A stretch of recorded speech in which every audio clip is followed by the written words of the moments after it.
Secondary Science, Thursday, October 2nd, 2014, PM session.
Document.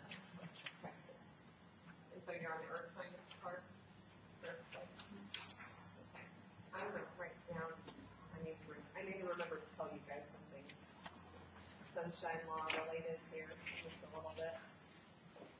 I can even do it at the end of our meeting today, but, okay. And so you were comparing it to CAI? Well, yeah. CAI document.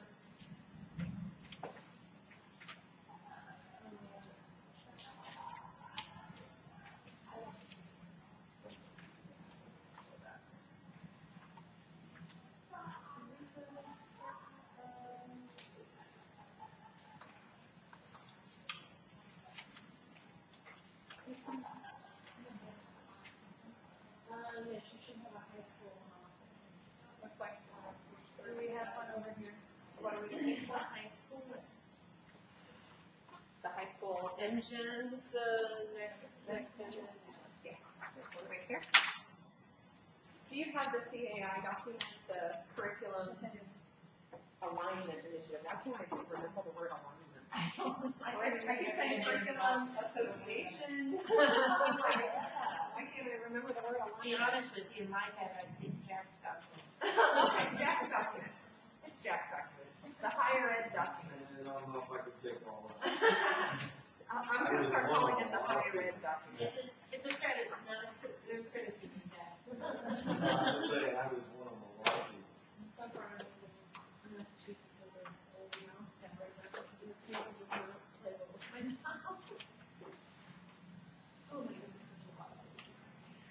I know that's what I am. Okay. I'm trying to find them in. It's on page 37 of the CAI, of Jack's document. Well. What page is that? 37. I could just see one and give her reports to state board. That's document, we see that.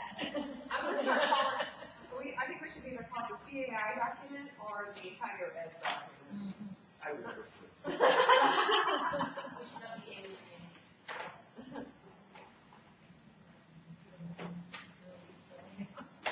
That's all right. I can scoot down because unfortunately we next go out, and we have a whole table over there we're not using. Which one are we looking at? We're on page 37, is there a specific expectation? Well, for under the Earth's place in the universe, most of those fell under the geology and astronomy section. So, section numeral 1 and numeral 2. And then the next, I don't think we found any that had come in stream of physics. Okay, so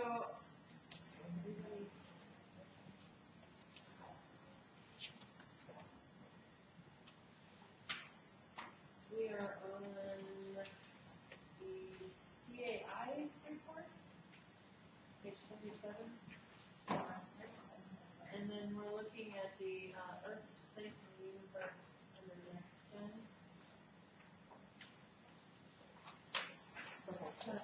For high school.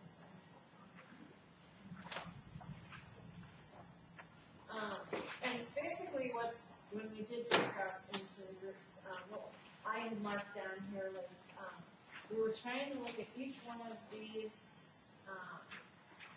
standards at the very top, and we would go and look at those and figure out where would they place in the college. Okay, that was really awesome. And where they would place in the college level standards or list here. And so, like, for example, the first one, develop a model based on evidence to illustrate the lifespan of the sun and the role of nuclear fusion in the sun's core to release energy that eventually reaches Earth's warm radiation. Okay, that is really long, but it falls under geology 2, is what we had discussed. And there's several of them that kind of overlap. So I guess what I was starting with, I guess what I was trying to kind of think was that we would read this, read what we think it falls under, and kind of figure out, you know, is this appropriate for this age? Is it too wordy? Is it something that we can start? Is it something that should be, you know? How would you demonstrate that? What exactly would the classroom setting look like for something like that? And yeah. So just kind of throwing it out there. We gotta start somewhere. So develop a model based on evidence to illustrate the lifespan of the sun. Okay, so what would that look like in any of your classes? Is that something that when you read it as a teacher, that is clear and precise as to what you are expected to have this when Well, when I read this, and mind you, you're asking me to do a 30-second, okay? So, in actuality, I spend some time looking at other documents to try and make certain I'm covering this and looking at how people have taught this.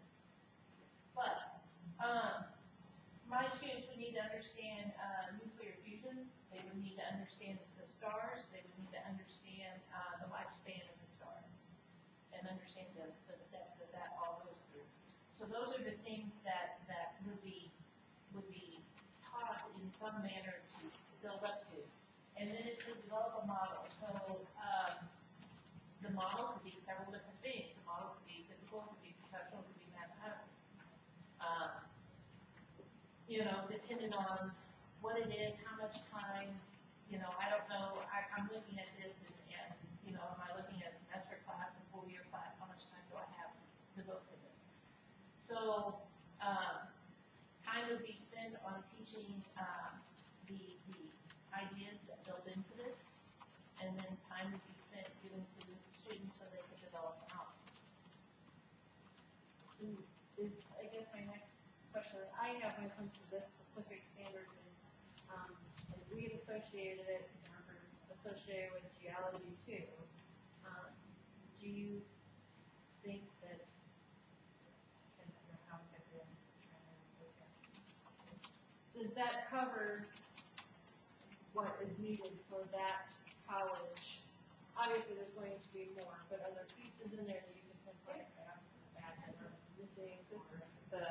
The next gen statement is more detailed, obviously, but it's part of that idea of the radiation and the release of energy is what gives the light fits perfectly into it. So I guess again, I'm just kind of like winging it here, guys. But I'm just trying to get a conversation started. So when looking at that standard, as teachers, does that sound like a pretty reasonable standard when it comes to needing to teach them? And then as parents, is there anything we feel that is missing or that we want to make sure we look for in other areas when it comes to that seemed pretty straightforward and definitely needed. I think earth science, I think we're gonna find a lot more things that we just, and that's why I kind of thought about this one to kind of go together first anyway. We're gonna find a lot of things that we just kind of like, okay, maybe that's fine. And then going into the chemistry and stuff, that's gonna probably be a lot more discussion that is appropriate over there. Okay, the second one, construct an explanation of the Big Bang Theory based on astronomical evidence of light spectra, motion of distant galaxies, and composition of matter in the universe. That one we had, it fell under astronomy 2, which is be familiar with the nature of the solar system and the universe. Obviously, at the college prep level, I mean, that's a very general statement. And there's going to be a lot more astronomy to some of these, I mean, obviously, repeat when it comes to what colleges are looking for. Is there anything that anybody has anything to say? I think the other thing that we're looking at here is the high school document it needs to be more detailed because we're trying to lay out what would be expected from a course rather than what the CAI document is saying. I mean, the CAI document is going to be more general because it's not trying to lay out an entire course. So whatever we have for the high school earth science course is going to be more detailed.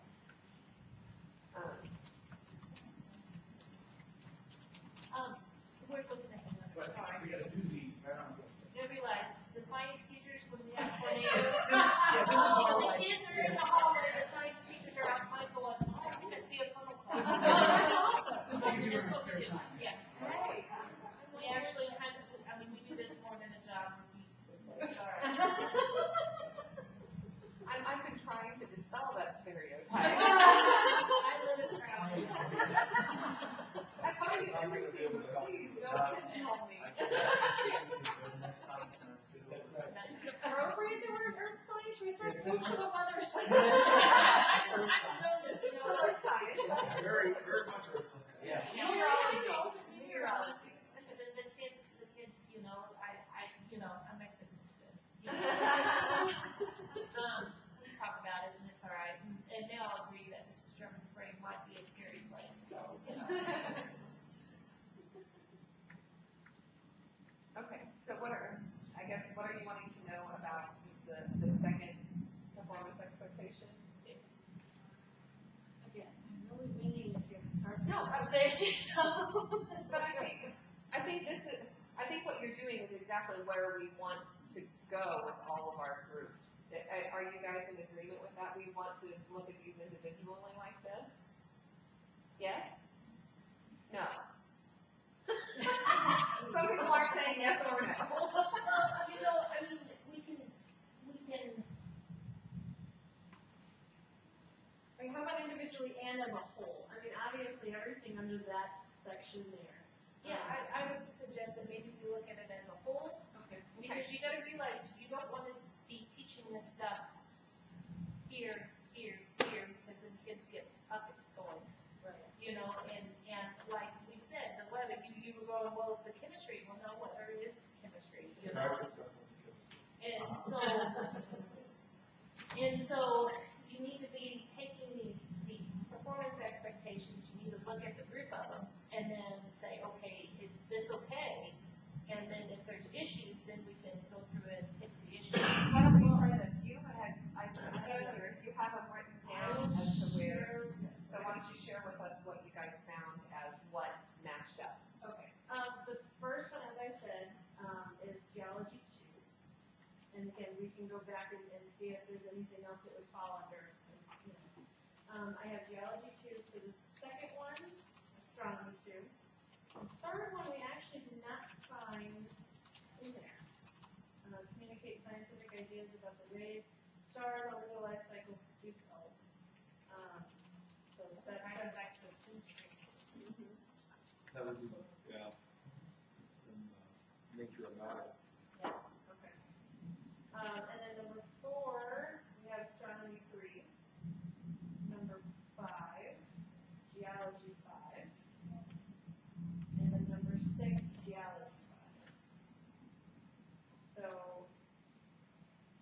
geology, we're looking at 2 and 5 for the session. Be aware of the major events in the geological history of the Earth.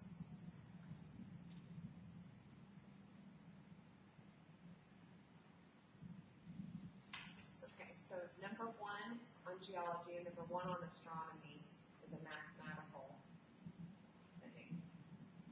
Yeah, which I think, I mean, besides making sure, obviously, that the math groups are preparing all of our students for college and level algebra.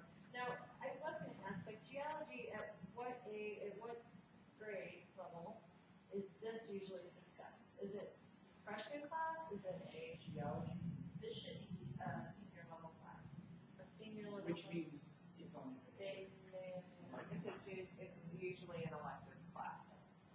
That your eighth grade class, typically your eighth grade level is your teaching or science. So that, yeah. Well, looking at it at the high school level. Yeah. Yeah. The, I mean, the middle schooler science is what I'm responsible for in eighth grade, and like I said, I'm the last bastion of earth science in my district.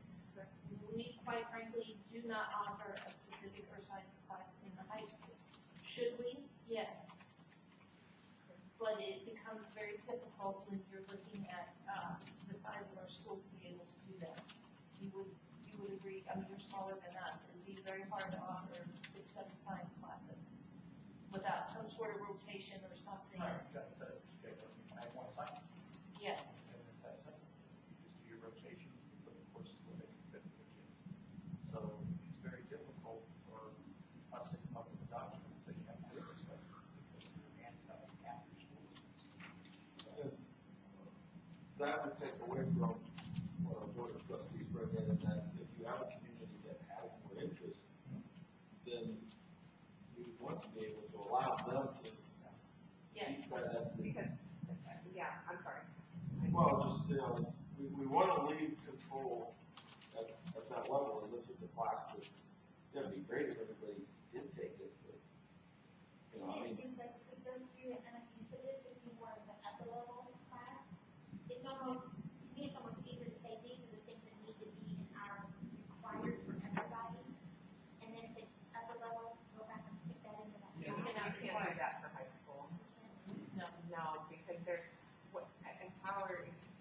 you're talking about trying to change every district's required classes. No, I'm not saying go grade by grade, I'm saying like the CAI document that says everybody needs to know these things. And to go through and say, okay. I'm sorry, may I interrupt you, Shelley? This document is written from the perspective of college level instructors saying, okay, if I have somebody coming in to get geology, these are the minimums that I would like them to have to take geology at the higher ed level. Doesn't mean that everybody who comes into college should have this knowledge. Because in college, if they're pursuing a Bachelor of Arts and Associate of Arts at the community college level, they typically are going to take a life science, most of it could be just went through aligning all of ours with the rest of the state.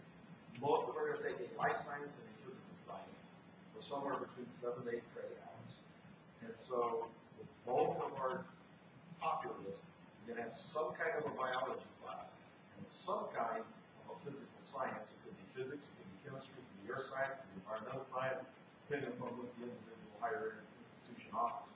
And so when we sat down to do this, the secondary ed had done the same thing that the KV5 did us this morning. The secondary ed had said, okay, college teachers, what do you want these guys to know when they come knocking on your door and they want to get in class?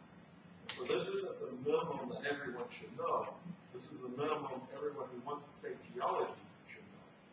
But that's saying that there might be kids who didn't have the opportunity to take an earth science class in high school at like these smaller schools, or even at mine. We don't currently have anybody teaching it. But they still might want to take geology. So they might not have these. Which is where, these are written very shallow. These high school ones are actually for somebody who probably wants to major in geology. This is an intro to geology course, not only for a science major. And so the next generation ones that we just went through are in reality more for someone who probably was science major.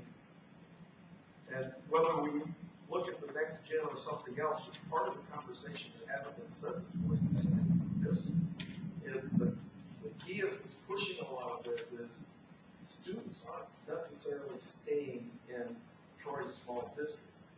Halfway through their career, dad or mom did a new job and they moved to Alabama. And they arrive in Alabama and they have no idea where to put the students because there's no expectations. So a portion of this is being driven by, at least nationally, can we have some bare minimums of what these types of courses should entail? And whether it's good or bad, that's one of the things that the next generation is trying to do, is set a stage and say, across the nation, these are some of the things we think are minimal. So this one we're looking at with our science is probably more focused to a science major, in particular a physical science major, who is maybe going to go out and get a bachelor's degree in geology. Not necessarily someone who's just going to graduate with a high school diploma. And so where among all the stuff that we're looking at, there should be a bare minimum that every student, regardless of where they're going in life, what they're going to major and what they're going to do, in order to be an informed voting citizen of this country, they need to know these things. And those things, to me, ought to be required. Now, regardless of where the schools put them in their classes, then it ought to be required that every student cover those standards. And this is part of what Mike was trying to talk about when he was proposing the next generation. This particular one, particularly the one that Kimberly said she couldn't match up very well, which is where elements come from, these fusions of the stars. It shows up in a couple of others, maybe not exactly that same language, but it does show up. And so this is the work that's been done by a lot of science educators, so that no matter which set of courses you take through your high school, you will have hit what they consider to be a minimum. And Next that's, generation standards, that's what it has identified. it has, and it's woven them in so that if I don't take earth science, I will have picked some of these core concepts up in some of my others, and then also in my middle school and my grade school days. And that's the task that I agree with Mike, I'm a little bit afraid of, is if we're going to try and recreate this and identify what are the bare minimums everybody should have, and what's all the possible flow path that a student can have from K through 12, and will we be able to ensure that they meet them, we're asking ourselves to take on a very large task. And I'm not trying to propose next generation, there are other standards. That's where the National Research Council with their science framework for K-12 has set this up and said, okay, these are the things that people should be educated on. Pretty much the same thing that you just said. But what they haven't done, and what Dennis doesn't want us to do, is dictate you have to take these classes and you have to. Because that takes away from our local school boards. And that's where a document with the power that this one has is something that would be very beneficial to us. And then we can vet within the limited scope, because we have a limited amount of expertise. I'll be honest, I've been paid to do almost every job that people can think of, but I still know that I'm far short of possibly covering all of the background information that someone might be interested in having. And that's where we do meet what you're asking, but it's not laid out as these are the minimums, these are the next layer above minimum, and these are the And we should have that. I think it would, That's outside our scope. well, it may or may not be outside our scope, but it's a very daunting task to try and do it from the beginning. Well, true. Because the other thing we don't have, we have before us a document for college-bound students. We have a document from industry leaders saying, these are the minimums that we think that I want for people I'm going to hire in a rather large collective group of potential employment positions.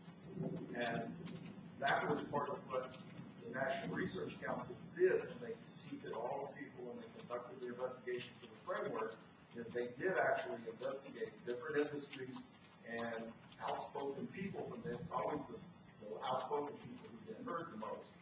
And so the outspoken people in industry who said, high schools are not going to be what I want, And they said, okay, well, what do you want? This is what I want. And so they brought that together to make the framework in the NRC's most recent framework. And we have done this about, what, every 10 years? Something like that as a nation. We've tried to do that. Here in the last 15 years, there's been a bigger push to have a more national standard because we were starting to get a lot of disparity between the individual states. Not wanting to lose state sovereignty and state rights, but to just say that when a student leaves Troy's district and goes to Alabama or Chicago or California or Montana, that they have a reasonable expectation that when they're going into the 8th grade, they should be getting somewhat similar all the way across, not just in science, but across all of the curriculum. And that's the tracker thing that I agree with Mike on, is that a lot of that work's been done for us. Not necessarily that the next gen is the best one to choose, but a lot of that work has been done that we lack enough members, experienced members to produce. Can I ask a quick question?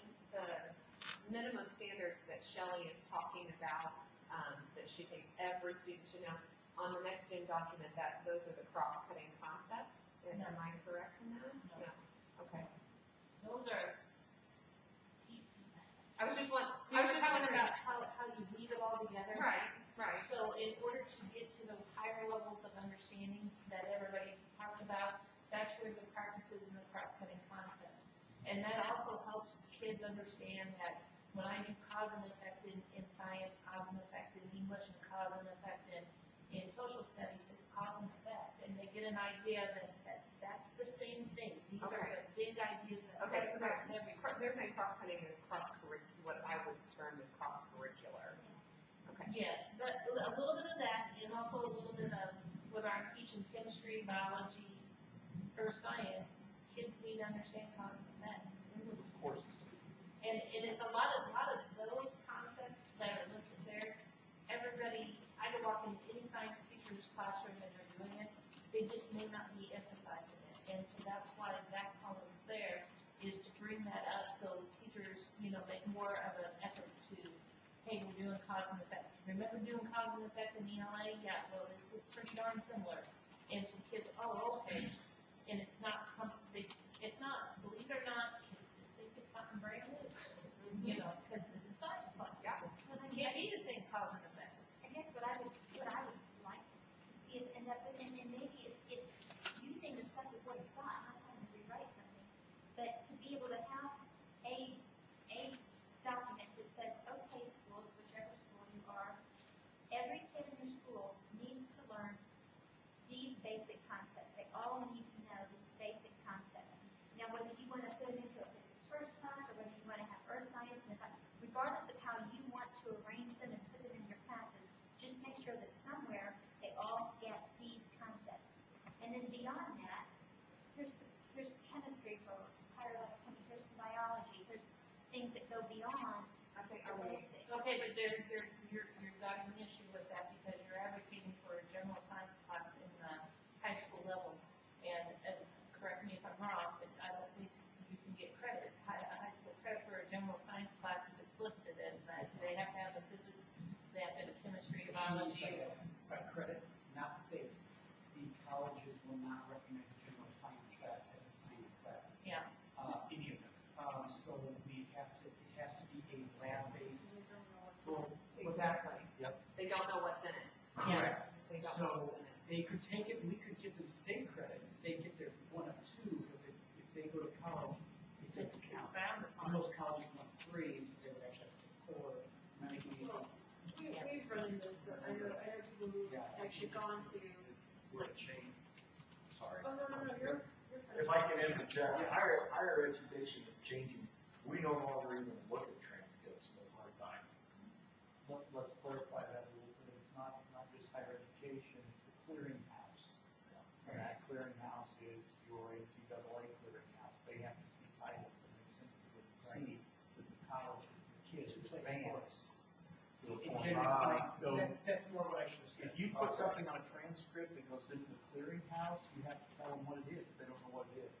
And you have to actually show them a document that shows So the it's curriculum. right. Yeah. So it's, Okay, there's many pieces of it, not just. I have that. You have to make a clearinghouse and say, this kid had higher level courses to make it into universities or to play football. Yeah. Well, No, it's, what I think you're after, and I think what we're all after, is in what everybody's trying to say. We have this basic of courses that or basic of performance expectations we're looking at, okay? How the high schools deal with it is all up to the high schools. Okay? We cannot dictate that. But our goal is, I always phrase it as endless possibilities for our students. I want endless possibilities. You may not think you're going to go to college right now, and you may not go to college right now, but in 2 years you may change your mind. And I want you prepared to take those college classes. So we need to look at this as, okay, the high schools are going to do whatever, but what do we find important? Because this is what happens in schools. Hey, we get to have our science now. You're going to teach it. And I, as a teacher, go, oh, that sounds great. And then I go, It's true. let's see, what do I do? I need a document somewhere I can go and they've got this to get me started. And I go, oh, okay, I can go to these expectations, whatever we pick, I don't care. Whatever we pick, I can go to that document and go, okay, if I don't have an earth science class, I need to make certain that the kids are gonna have to develop a model based on evidence. And then I can start putting together my class based off of that. And then that way, my earth science class, and if other kids move into the district from other earth science classes, we're all doing the same thing. And that's what we're after. So we're not trying to pigeonhole anything, nor can we pigeonhole anything. We're coming up with a document of what we feel is the best things. And if our kids leave school not knowing anything else, they need to know that it's in science. How the schools do that is up to them. We cannot control that. We can't control the curriculum, the textbooks, or anything along those lines. So that's what we're going to have. As a teacher, you have to let me be the professional that realizes, okay, I can do these things, but I'm also going to have time and I can go this much further with it. And that's going to be determined by my district too. Because on top of this, you got to realize as teachers, all the curriculum we're talking about has to be turned into people and has to be approved and has to be, so somebody's keeping an eye on what we're doing along the way. Make certain we're covering this and not doing. And at the same time, we need to be given the, Professional judgment. we need to be given the opportunity to act as the professionals we've been trained to be. And sometimes we're not given that opportunity because we're just told what to do. Like little factory workers, we're gonna put out good students instead of letting us use that creative judgment in our own classrooms. Because, I mean, I can tell you right now, I have a kid that I swear to you sees in pictures. He sees in pictures. He will not write. He refuses to write, but he built his model and the kids are all like, and they don't know whose it is, and they're like, oh, gosh, I believe this. Because he sees it and it's right, and it's good, and it's everything, and he can talk to you about it, but he doesn't write. And I don't know if I'm ever really going to get him to put much down. But because of that, and I know what he's good at, I can base things to help him out so he's still successful. And that's professional judgment. But the expectations, she still knows what the expectations are for him. And even though he's gonna get to it in a different way, he can still do the same expectation. Because I didn't see the difference what you said. No, there's not. I didn't There's see there's it. not, yeah, except for the only difference that I'm seeing is you're saying, or at least what I'm hearing you say, is that we wanna have some geology, chemistry, physics, and biology. We want some of those standards basics of all of those that everybody should know. Am I correct in saying that?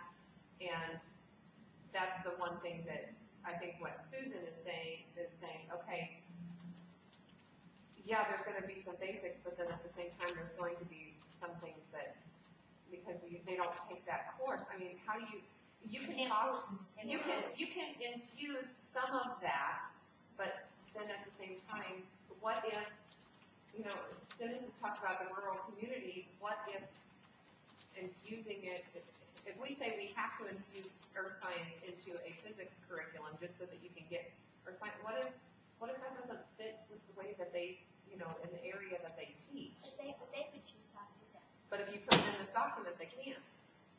Well, as long as, but it wouldn't matter, if it was taught somewhere, it wouldn't matter if they don't want to teach it in the physics class, they could teach it in a different, like I know our physics first teacher said the other day, he said, if there's concepts like a basic chemistry concept that we don't have in there, maybe we could supplement that into the physics first curriculum. I mean, you know, you can pick and choose where you put them as a school.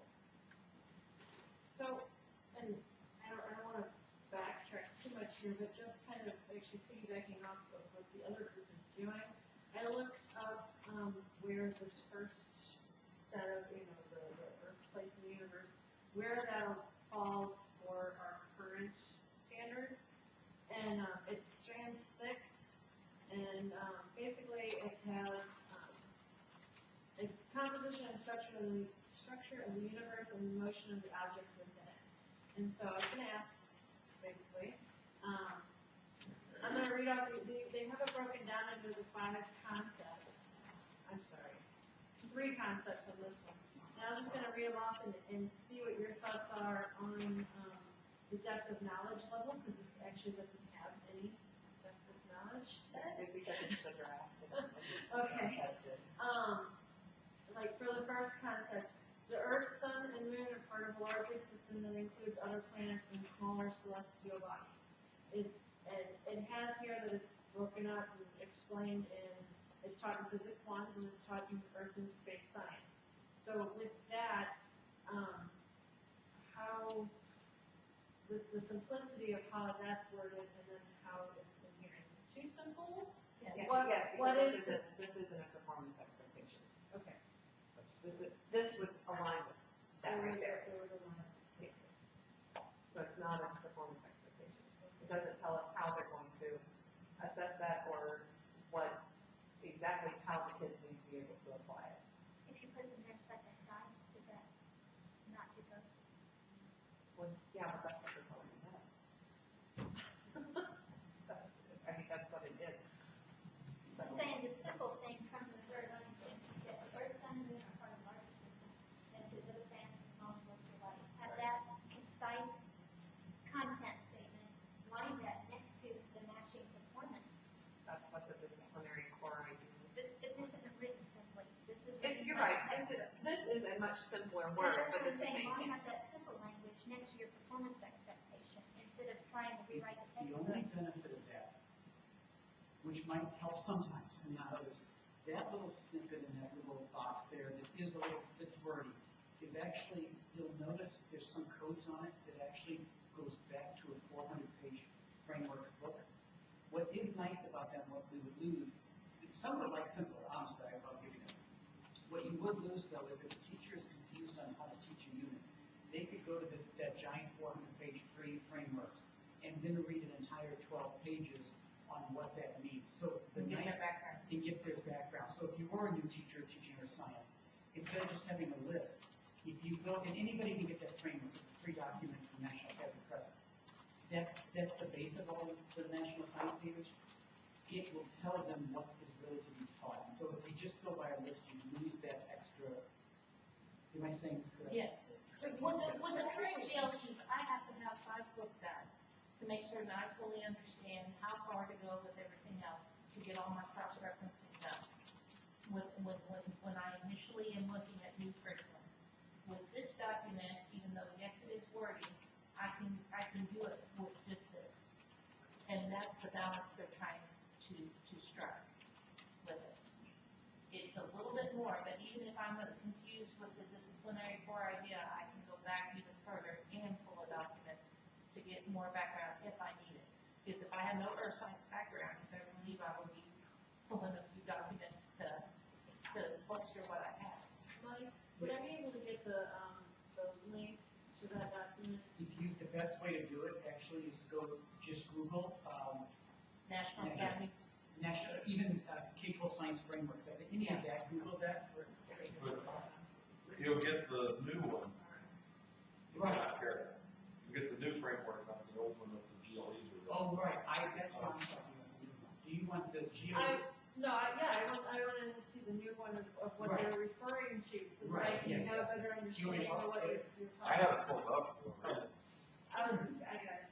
You got it? Framework for K through 12 science Yep. education. And then you Yeah. And if you go to National Academy Press, It's under the next gen, is it? Yeah. Well, What was used to write the next gen? I guess it would be very funny to try that. I got it from National Academy Press. I could send you, I have a PDF if you want to just, and I Oh, have, PDF. Yeah, the PDFs are what's free from the National Academies. You can buy the book. No, right. yeah. Go back. Don't spend money. My laptop's full of stuff from National Academy Press, and just, you know, and The so I nice have. thing about, the nice thing about the National Academy Press is you can get all of their documents as PDFs for free. You can pay for the books, but they'll give you the file of the PDF for free. I think you have to give them your email. Oh, yeah, I said I'm not logging in, and then it says, sign in as guest. Well, you still need to extend your email. Okay. Do they email it to you, or? No, you can download it right there. All right, because I'm gonna give them my other email, I don't have access. Oh, I see.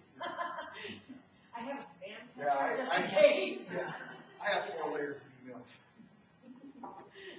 It is 400 pages, so be careful. That's Yeah, fine.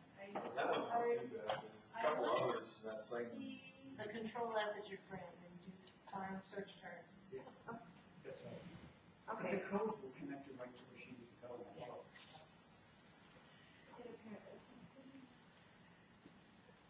I like where we're going with the earth sign. I like how we're matching things up a little bit. I feel like we're starting to gain some traction.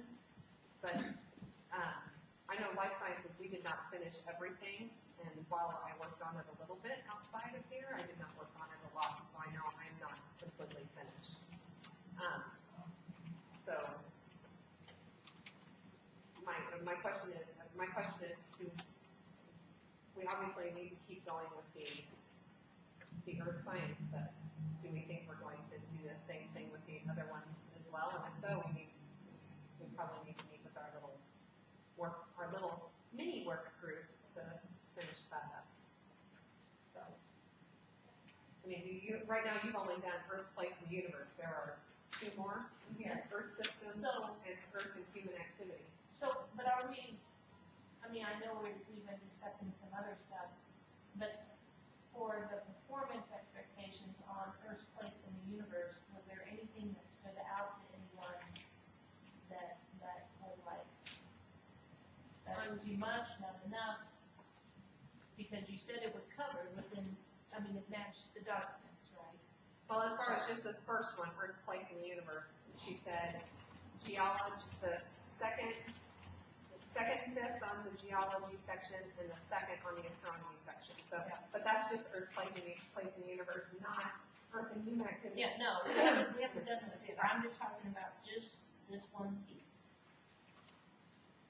Was there anything on there that anybody had issue with that we can at least mark for now and? Use of mathematical or computational representations to predict the motion of orbiting objects in the solar system. Will you read? Yeah, hold on. I put a question mark. Give me 1 second, I gotta remember why I put a question mark. It says it should not involve calculus, should nor involve calculus. Is that something that is, I guess that's for a higher level class, would involve calculus? Yes. Okay. There's- That's why I had the question. My guess would be that they're saying if anything math that they're doing should be maybe something that they could do in a basic physics class, maybe. Algebra Algebra-based physics, yeah. Maybe I'll put it right in there. But not calculus. So, and then I guess the other thing is since, where did you say that you would find the, number 3, communicate scientific ideas about the way stars or their life cycle produce elements? That would be in the chemistry. It's, nature of matter is where that would show up, I'm not sure the language of. It could be in I the mean, where- chemistry too. but where would it be, or, where would it be like in our old system or our old standards? Is that covered previously or is that, obviously it's covered previously, but if they take a chemistry class, it's covered. But do I don't ever relate it to stars. I Well, don't know. no, but the idea of elements, Oh, yeah, the idea of elements, definitely. Yeah. well, and I guess Yeah, The but, formation of elements from the stars, you don't mention that. well, I do. and I guess That's just that's saying. where my question is on this one, is it appropriate where it's at if it's not something that, as a core idea, if it's not something that's usually taught at that level, if the elements are covered in another class? Without having a better representation of earth sciences from the educators, it would be difficult for us to say yes or no. Because I'm pretty sure if I was teaching it, I know I would bring it up and do it. I mean, it would be second nature. I'd be surprised if it wasn't. Yeah, exactly. When I Be talk part of about me talking about the fusion up there in the first part, it would You're just talking be, elements, yeah. it would just be what, that's the product of fusion is all these other elements. And so, And all stars give off light, so you might say that that's actually in the geology too. yeah. I mean, even though geology 2 there only says the sun is a star. And that the source of that light comes from the production of those elements. Whether or not a given instructor wants to address that with their class, it would be challenging for this group. I think it's be really hard for us to say yes or no, that's appropriate at that grade level. I know I would teach it. I taught it to my grandson, he's only 9. So, And I guess my other question, before we move on to the next one, or to looking at the next one, would be, going back to the elementary end of it, what prior knowledge is needed in order to be prepared for this level course? But we see, can- The prior knowledge needed would be covered. at this point, we're in high school. Right. So before we could tell the We have to elementary, do But that would be the middle school. that would be nice if we could. Well, It seems interesting for that, GSS is mixed in, I mean, concepts they go early. How do you divide, how do you pick and choose that? Like if we pick, isn't that, if we're just picking and choosing from that, or picking and choosing from California or Massachusetts or whatever, then aren't we disrupting a stream of information that they seem to have? Like we teach it in earlier You're grades. saying that these concepts they come in They're early. developed. They're developed and built upon previous concepts. Right. GLEs come to it too, it means like every couple of years. Well, trying to trying to Yes, that's what I mean. summarize what you're saying, I think what is that, how do we put all these other pieces in there if the NGSS is getting woven It sounds from like K through 12? they've woven. How do we put pieces in there that aren't gonna break up the process? Is that what you, yeah, and so it's very difficult. And that's the hard thing, is trying to take other things and put them into a puzzle that doesn't fit. It's like trying to build 2 puzzles together and make it one. It's gonna be very difficult. There's a little box underneath, you have the NGSS. No. What else is on the paper? It's on the paper too. Yeah. So at the bottom of the 3, you'll see a box that says connection to BCIs in this grade level. So what that tells you is if we pull something, if we go down to this box, we'll see where it's also connected. And maybe if we pull something and we leave the others, it'll be just fine, and maybe we need to pull everything. Does that make sense? And then on top of that, it says articulation of BCIs across grade bands. So you can work your way backward. They've already done all this work for us. So you can, if we pull something, you can work your way backward with it and see, because maybe we decide that by middle school, that's far enough. That the high schools need to be focused in on something else. So, maybe we allow for this to go through middle school and then we just pull the high school. Maybe we want to try and pull the whole thing. those are decisions to be made. But the reason why I point that out is yes, you're right, and that's something we have to attend to, that they've done the work for us. We just need to make certain we remember to go through and find those pieces. Make sure we don't have any faults. Well, it's not what we're gonna- I think no matter where we go, or where we get our standards from, we have to go back and double check and make sure there aren't any holes. So, I think, and we're probably gonna find some as we go through this process. We're gonna go, oh yeah, we need to teach that. So, Alright, so just to, and again, this is all just for at least discussion purposes, if we wanna go ahead and go on to the Earth systems, and I'll let you know where we at least matched things up.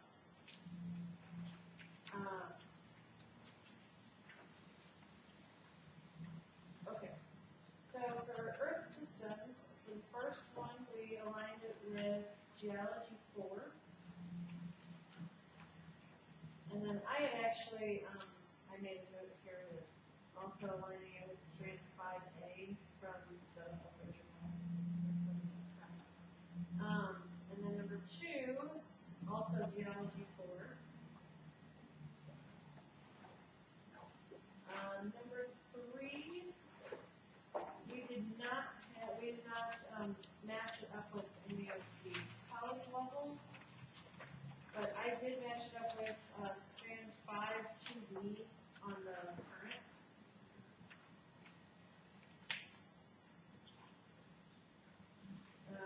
The fourth one, we have a Geology 2 and 3.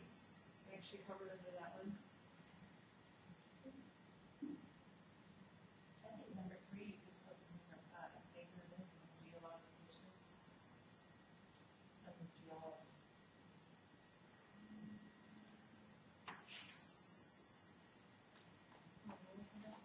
Because major geologic events can happen quickly and they can happen slowly.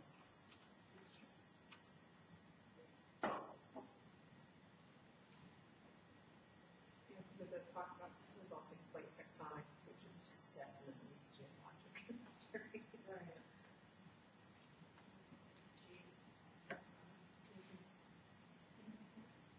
Number 3.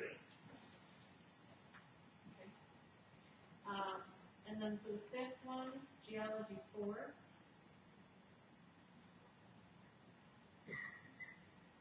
For the sixth one, Life Science 3. Actually, Life Science 3A. And as well as Geology 2. And the seventh one, we have Geology. I think actually 6 ties into geology.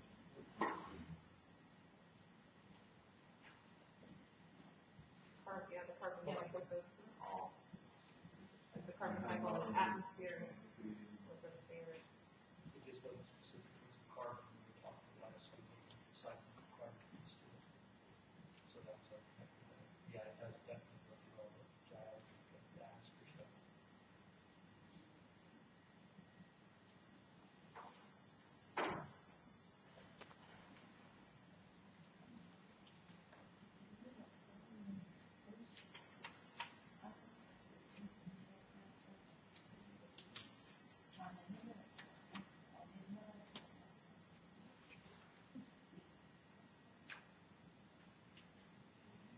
Whether, I didn't think it would be this one.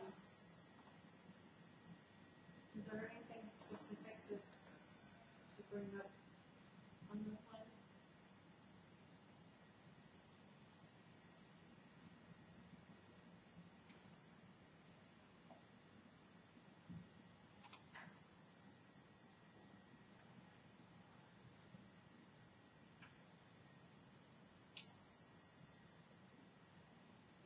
I might bring up something, you go from, the earth, and then all of a sudden, you got new life forms. I don't know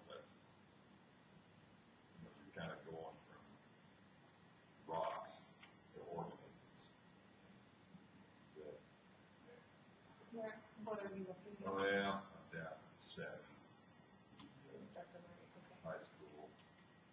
Instructor learning based on co-evolution of those systems. You know, I said, I have the problem with, their standards, it's a problem because I'm not used to it, construction argument, based on the evidence. I mean, because that's what the students are supposed to do. But if they don't have, first of all, they have to have the information to do it. So, when are you supplying them with the information to make judgments? So if you look in the clarification statement, and I'm reading through here, and I don't believe I see it like you're saying it. So the clarification statement is having students look at, so how did photosynthetic life alter the atmosphere through the reduction of oxygen? How microbial life on land increased formation of the soil. So what they're looking at is the processes of how the addition of, or how a living organism has changed its environment. But are you also trying to make that leap between? No, not the way this reads to me. Now, I'm reading quickly, so I do miss things, but I don't see anything in here in the clarification that is asking you to make a leap like that.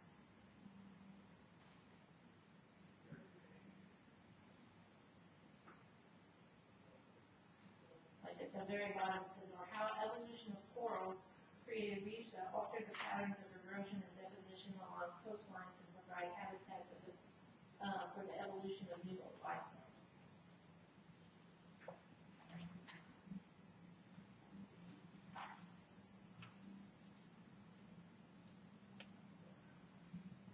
Maybe also, just thinking out loud about how you can find that, but if geothermal plumes at the bottom of the ocean where you have different environments for life to exist down there than what we see anywhere else on the earth. And so right there's your ties to how does one geographic or geological event, like a plume at the bottom of the ocean, change it to where it's a cold environment where there's not much light to, you go down there in the dark and all these organisms are down there. And so there's, weaving you can do pretty simply in that manner. The geology of the environment affects what type of life exists in it. There's a video out now how the addition of wolves to Yellowstone Park changed the course of the river. And so when they brought the wolf back, they studied how the wolves changed the patterns of the elk, which allowed for grass to grow and plants to flourish again and trees to get taller, and then how that brought in more migratory birds. And so that's the co-evolution thing that this performance expectation is after. It's talking about stuff that's happening, how the geology, or how the animal makes an impact on the geology of the land, and vice versa. Well, I just look at, evolution of new life forms. We're not having any species changes. I mean, you'll have ones that they were a small number, and by changing the environment, you've increased the number of species, so you increase the population of the animals. I don't have trouble with that. And I think that's what this is after, is how, because the areas where like the grasses were eaten down to nothing, the grasses come back and so that has brought those animals in, and then because the rivers changed, then that brought in different wildlife as well. So what they're looking at is not, I know what you're after, they're not looking at how we're bringing in brand new species, we're bringing in that species have found a new niche where they can live. Increase the habitat. Exactly. We're looking at the word evolution as the word change, which is what the dictionary definition of it is. there's been a change in the populations that are living there now, we're not looking at, so, because, like what she's saying, we've got to change because now, the change comes in that now there's migratory birds that live there. That's an evolution of the community. That's a change. That's a change. Yeah. Not Look, No, it is evolution. It is evolution, that's the word. The word evolution means change. You're comparing, you're thinking of what is constantly argued about, Darwin's theory of evolution, which doesn't apply to this. doesn't apply to this. This is just saying that an area can change, can evolve, because different things happen to it. We need That's the technical words of the discipline. And if we want our students to be prepared to enter into the discipline, they need to We understand can't, the we words of can't, the we discipline. can't be scared of the word evolution just because people feel like it brings up. Just use it in the right context. Evolution means change. It is being used in the right context. I can't help but For some good or bad. change is change, no Good or matter. bad is a personal choice. Yeah, change is change. Okay, when I look at evolution, I say, I just look at Exactly. Yes. Exactly, because that's what. That's all it's ever been.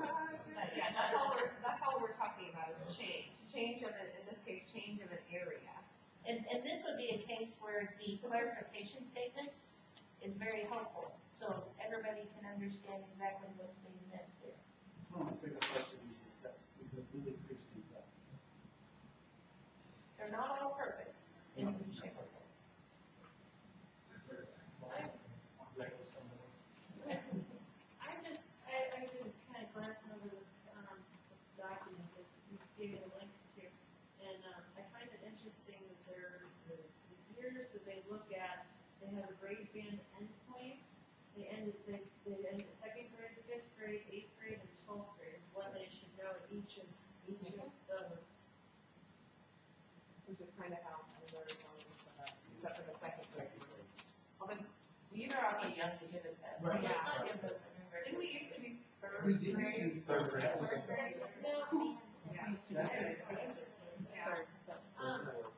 So, and, okay, I don't wanna go backwards here, but like for the first one, just because we've discussed it a lot already. It says by the end of grade 12, the star called the sun is changing and will burn out.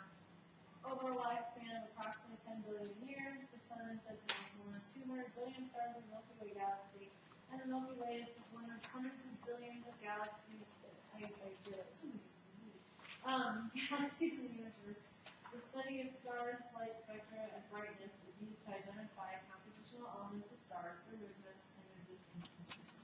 So that right there is a general, semi-short but sweet summary of what they're supposed to know about this entire thing by the end of 12th grade, according to this. But you can look at the very first pages of this document, and they break that down. I forgot. They call it a storyline. I mean, that's what they do. They kind of take it all and summarize it on the front pages. So if you read those first pages for, Earth Science 1, We talk about the tests, for instance, and I'm totally 100% against teaching to test. But what kind of emphasis, like, when it comes to test items, would you see with that? With the whole thing, which is astronomy or the whole geology? Well, by the end of 12th grade, I mean, for an ACT, it's been a long time. since I've Right taken an now. ACT. Right now, they don't, there was a year or two ago, they said we were gonna have 3 EOC, end of course, this was in high school and they're out. But right now, there's no perceivable earth science test. I was just curious, especially if the tests would be shaped to a standard. And see, I think that might be hard for us to predict. I mean, if they adopt these as our new state standards, whatever we write, then it's gonna be up to them to write a new test to match these. So, A few years ago, last year, there was a rumor they were gonna try to go to the end of high school then they could incorporate these, but I haven't heard that in a year or so. Well, and as we were talking about before, students are taking different courses, and there's really no way you can, unless you did what Shelley was saying, where you did have like a general ed, but then we already realized how to look at that, so, I don't see that being possible. Okay. I'm sorry, I'm trying to familiarize myself, this is the research stage, I'm doing my research here. Sorry if I ask some questions that seem a little silly, I'm just trying to clarify things and see where everybody's coming from.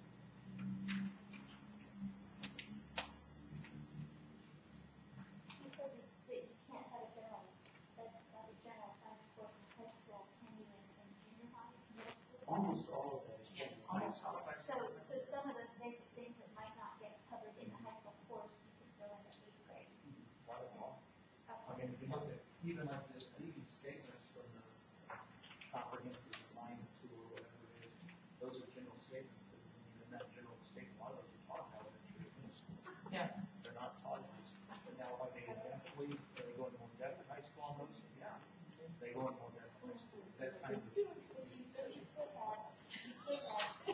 Everybody needs to know these, and if they don't fit into your freshman, sophomore, whatever, required course, they'll get 8th grade. There's a ton in middle school too, though. Yeah, I was gonna say, that's already being done. I'm their last bastion of geology, so therefore my kids get a taste of high school geology as 8th graders. It's so typical. A lot of And districts. it's somewhat unfair.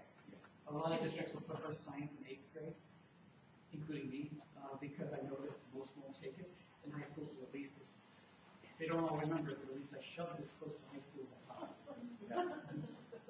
Kim, just so you know, on the 8th grade test, right now, currently, it's only 10 to 12% of our 8th grade math is universe. So I don't know if that helps any, but that's the blueprint. So that's like 5 questions for something that's this big to teach. I mean, I spend a semester in these concepts and for 5, 6 questions. And so you just shrug your shoulders and go on. Well, and I am looking at too, the comparison between what they're expected to know by the end of 8th grade and what they're expected to know by the end of 12th grade, and I'm not seeing all that much of a difference, so. What document? It's the framework that might be. Wouldn't it be good to have, science course in high school? The last 2 years, I mean, basically junior high, they have, some of the kids never did any science when they get out of junior high. So why would anybody be,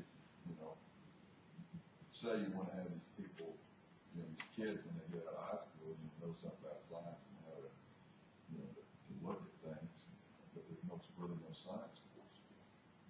That goes back to what we were talking about last time, when there's some elementary level that you just get science in when you can.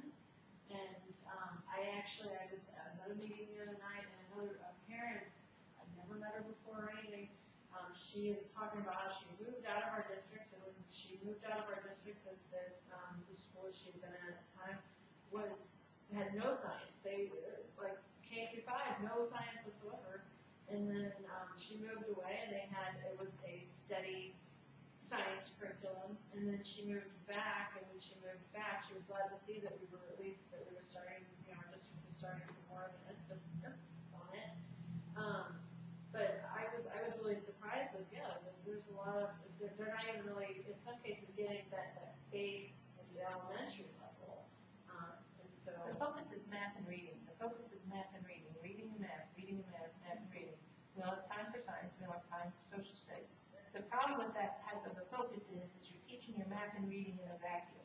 Mm-hmm. And it's if you would teach the science and the social studies right along with it, and the content, because math and reading are a lot more skill-based. If you would teach some content right with it, then the kids would get a better feel, a better grip.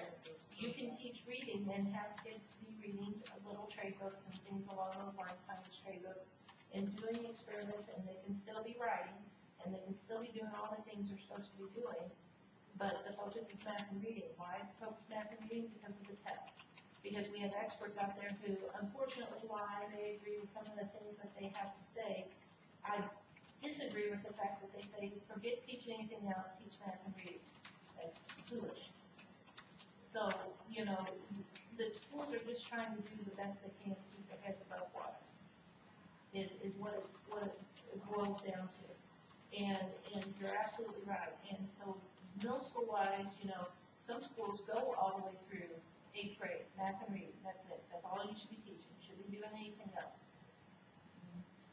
What I like about these is I can point and say, nope, I'm teaching reading. We're constructing arguments. We're doing writing in this classroom.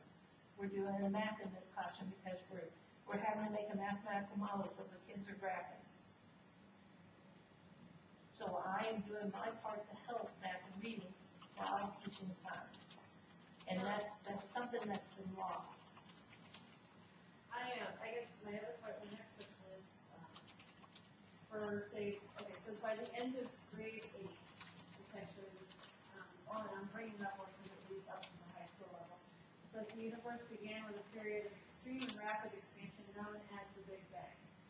Obviously, that's going to end up kind of talking about evolution versus creation. How exactly is Big Bang? I've been out of school for a while. How exactly is that? Is it still taught as a theory in school? It is a theory. You're using the word theory. So actually, gravity doesn't have a Form theory. of the word. Gravity doesn't have a theory in the house. Never Using has. the word theory. Oh, then what's the theory of gravity? Newton said, don't ask me why, but I can tell you what.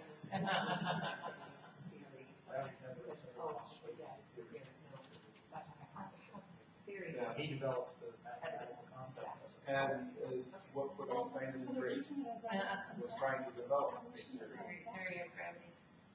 We still don't even know. I'm sorry, I was thinking one first. Well, that's a theory. I'll tell you why, but we will pull your recognition and stuff all the time. The piece of that we have been able to have evidence for, yes. But nothing else. I was trying to. Fossil records. Right, things that would show, but fossil records, we teach the evidence of, we don't teach. I'm trying to explain. I think the main problem when we go through, you know, evolution and stuff, I think the one piece, because there's a lot of things involved in that, selection, adaptation, all those things that most people agree have to go with it. I think the one real sticker that gets people is when you start talking about species changing into different species. That, I think, is the one point that you get the most conflict, is that one piece of evolution and change. I don't know. I've never heard of any teacher teaching species changing Well, their species. a fish, you know, you had your cell, became a fish, and then it started walking on land because it got legs, and then it became a reptile, and someone changed it to bird. Dinosaurs to birds, mechanisms. Yeah. Yeah. So, And I have never seen that as a part of, you can take that if you take an evolution class in college, they'll teach you the entire portion of what, I can't remember now, it's been a long time since I took that course. There's 2 or 3 different parts to Darwin's theory, and so they teach you all of it. What we focus on in the high school classroom is the theory of natural selection, really and And I truly. think a lot of people that aren't science teachers, they They hear don't you're know that. teaching evolution, and boom, that's what they think you're teaching. And so if they realize that's not the piece, and as long as it isn't the piece that's being taught, the rest of it, most people have, We don't. there's no issue there with it. what I found, it's my job to deal with complaints of our district, and what I found is that it could be that most parents I talk to here is the teacher teaching origin of life, Yes. which is absolutely not evolution. That's not what we do. Because a lot of people think, Right, Yeah. yeah, evolution means change, not create. And so usually when we sit down with our parents and say, you know, because a parent could excuse their kids for those days, they've always gone back and they really see what we're teaching. It's changed. I mean, what kind of drugs do you take? Do you take sulfur, or do you take the sulfur drugs for your bacterial infections, or do you take the antibiotics designed for the superbugs created today? That's what we teach, you know. That's evolution. But things can adapt to, like bacteria, things survive. Our bacteria are adapting because we had a mega overuse of antibiotics for a long time. So now we have these superbugs. They adapted, that was evolution. Well, I think what parents generally worry about is, because I deal with this with our parents at our local schools, you can take the perfect textbook, and if you have a teacher, the authority figure in the front of that classroom who has an agenda counter to the textbook that everyone has approved and agreed on, your child gets the agenda. And vice versa. If you have an imperfect textbook, but you have a well-formed teacher, then what your child gets is learning opportunities about not everything that you read in print is factual. You have to do your own research. It may not be factual, or it may just simply be incomplete. But, ultimately, I think the part that gets a little messed up is, parents are dropping their children off at your doorstep to spend the better part of their waking hours 5 days a week, and they want to feel that they can trust what's being said. And I think in most cases, all I have to do is ask. And that probably doesn't happen as often as Right. Or what we usually end up with, because based on the topic that we just got on, what we usually have is people making assumptions about what we're doing in class, and, oh my gosh, you're gonna teach my kid that God didn't create the world. No, we're not touching on that at all. We're not touching on that at all. We're talking that species change over time because of mutations, because of, things change over time. Most of the time, it doesn't, at this point, we're not seeing a lot of new species. There have been situations where we've seen new species pop up because of hybridization, because of, whatever. But we're not seeing that as much in these days. We're seeing that things are just changing so that they can survive. And that's just like, that's what we teach. And we do hit on the fossil record and say, look, we're all related because we all have the same kinds of bones, even though they're different shapes. It's not saying we came from monkeys. It's not saying Which we don't. We're not saying that anyway, and that's not what the theory of evolution says either. We're just showing, hey, look at all these comparisons. We're all animals, and we've all got this. It's regardless of your beliefs. I look at kids when we talk about the similarities amongst different species. I said, do you really think somebody had to go through and rewrite the genetic code to be special for everyone, or would you use some of the same pieces? I mean, just think of it in your life. I mean, you make something brand spanking new each and every time. When we produce a Ford, there's that car that's got that engine, that's got this. We're not specific. And the type of engine that we have, we have how many different cars? We have like 30 different brands of cars. We have like 3 different types of engines. We reuse stuff, and that's just part of life, don't you think? so It just really about communication. I was actually hoping to have the flu when we talked about evolution, but.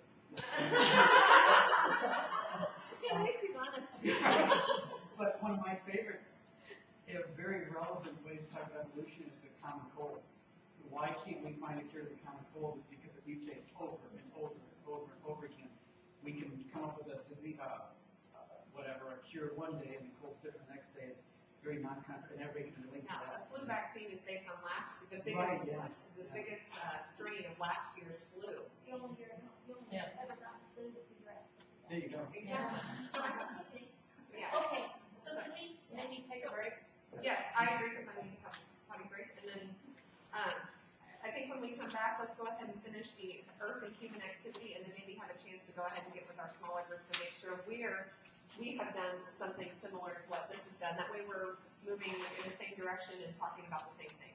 I have to run all the way to Kansas City for Science Meeting this evening, so I actually have to be with you. Okay. Will you do that, Mark? So far. I got nothing. Okay, so 15 minutes? They're in Columbia now going, Is it better down there?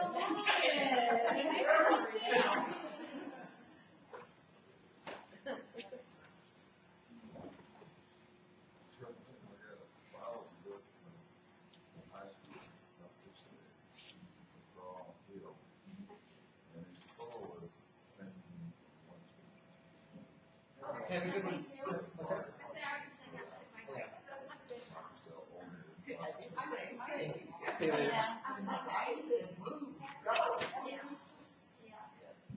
I think they did. But maybe I can see not get back to it in that stuff again. No, that never works. So I remember evolution, but I mean, at the same time, they did teach creation as well.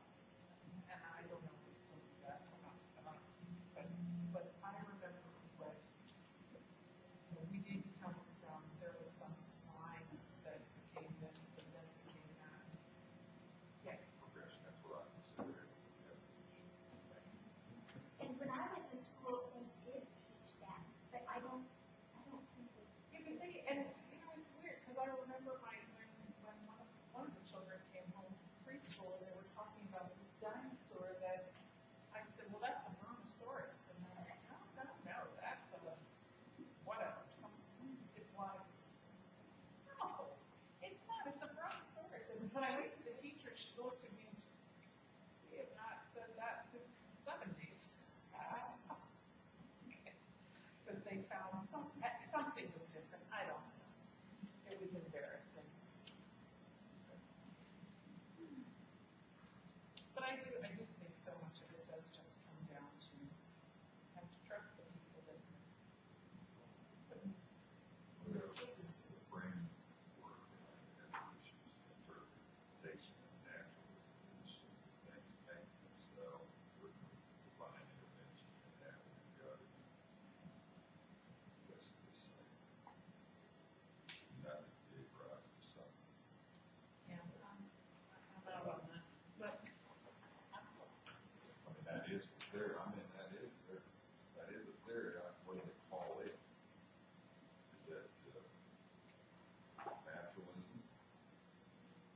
Whatever the is on it is,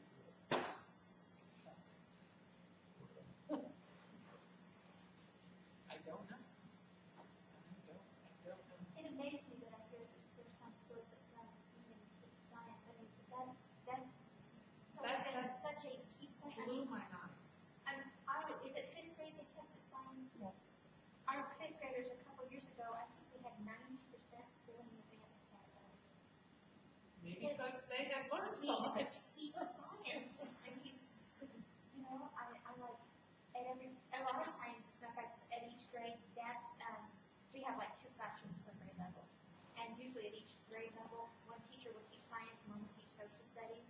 And that's the one trade they do during the day. And so they get another maybe one day that they don't meet because of the schedules or something. So, but probably on at least 4 days out of the week, they get science and social studies. But it's hard to leave our natural not. We teach it starting in kindergarten. It all depends on administrative skill, though, and developing schedule, because it's easily done. I did not teach it in kindergarten. Social studies. In kindergarten, I actually had my kids were at home in kindergarten, and all I taught was math, reading, and writing. And we focused on those. Kindergarten, I spent an hour and a half a day, 4 days a week, and we still finished the kindergarten first by November. I mean, it was ridiculous. But they weren't old enough for school, that's why I had them home, because they weren't old enough. So in kindergarten, is kindergarten even required? No, age 7, you're not required to send your kids to school to age 7 unless that's demonstrated. You know what, and I believe that K2 are the only grade levels that have it right, because you get an indication of what skills they've mastered. When they go to a grade system, that's when education goes downwards, because you really don't know what skills they've mastered. Yeah. You know, I think K2 progress reports have it going on. I mean, that's where it needs to be. You know what those kids have mastered. Why don't they have those all the way up through? I hate that we go back to the grading system. Well, and I hear them, you know, on one thing, I hear them compare us against other countries all the time and how bad we do. Another thing that I hear constantly is, we've got to start early childhood, we've got to start again. Remember, Finland, where they always like blow us out of the water, they don't start kindergarten until 7 years old. So a 7, you know, they're 2 years older than our kids. So you're comparing kids that are older two kids who are younger trying to do the same thing. Kindergarten actually isn't even required in the state of Missouri either. No, it's not. So, yeah. And I, But the that's other what, thing is that you can get reading, or how you select what you teach children during reading. You select sections about science, or you select sections about how our government operates, so that you get those, that other difficult reading for them on that standardized test. So when they're introduced to it, it's not hard. It's not Dick and Jane stories. well, back in my day. I just had a conversation with one of the elementary people in the bathroom. I told them, We had phonics, and then we had, and so you learn the basics of how to read, and then you actually apply it in the other subjects. But somehow we lost. Leah said, if the group decides to video, that's up to you guys, or you can ask for a recording from the host. Okay. So whoever does So it. apparently somebody is. Okay.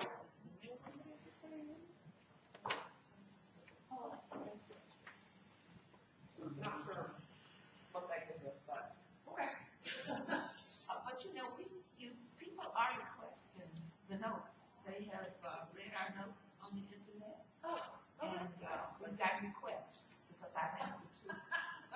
We have. Those people do not have enough to do. They do, right, but they have read them. Get a life. They are reading. Now, Danielle, they're just concerned citizens like us. no, I know, I started, no, I wasn't gonna watch every video from every group, but I did watch some of the other groups, just little bits and pieces, because I had heard about how contentious some of I'm the gonna borrow your words, I kinda wanted to, Surge protector here. you know. I think our name's still happening. Where are you Scoot finding? over here. They're on the dusty, they're on the dusty ones right now, they only came up with, the last couple of days. This doesn't have to move too far. It took a while for like the videos were online already? No, I don't know when they. Oh, that's what I was YouTube, thinking. yes, but no. Don't get back to it. Oh, okay. We try. You guys are like locking me in here. Yeah, don't shoot back quickly. I remember Shelley and I were just talking when we were in elementary school. It's like, I thought we did. It's gonna be a banner. I thought The I banner told items, that. they got 6 banner items, one of them is House Bill 1490. No, Click it. it has been said by some. Not gonna tell you that there are not people out there who have said those things. But if you actually go all the way back, even to Darwin's original postulation, which most evolutionary biologists these days, the lifespan and cycle and stuff, they really not the more portion of what Darwin teaches. They're more punctuated at equilibrium and some other things that are happening. But at some point, you had an origin organism, and it branched into all of the but not that. Sort of back to the predecessor, or an earlier version of Homo sapiens, but that from some older origin, that these branches that come out, but not, if anything, it's more like a cousin than a predecessor. But again, that being said, who's in the classroom doing the teaching as to whether it's really instructive. It's amazingly instructive dependent upon how they want to present and develop. And if you can get more of them to say, as experiments come out, what do we do? What suppositions can we make? And avoid making ones we can't make. Let's pull it somewhere. And it becomes a whole lot less We have them all come out all the time. controversial, and a whole lot more power. And then as you stay in biology, it's like about, career biologists take all the courses, then you will be encounter all of the different theories and postulates and the hypotheses of the components of the theory, which really says nothing more than Christian Bible says. They don't know.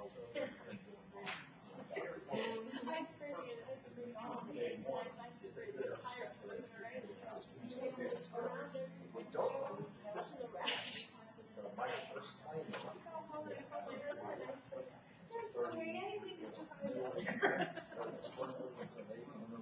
he has a history of what like history.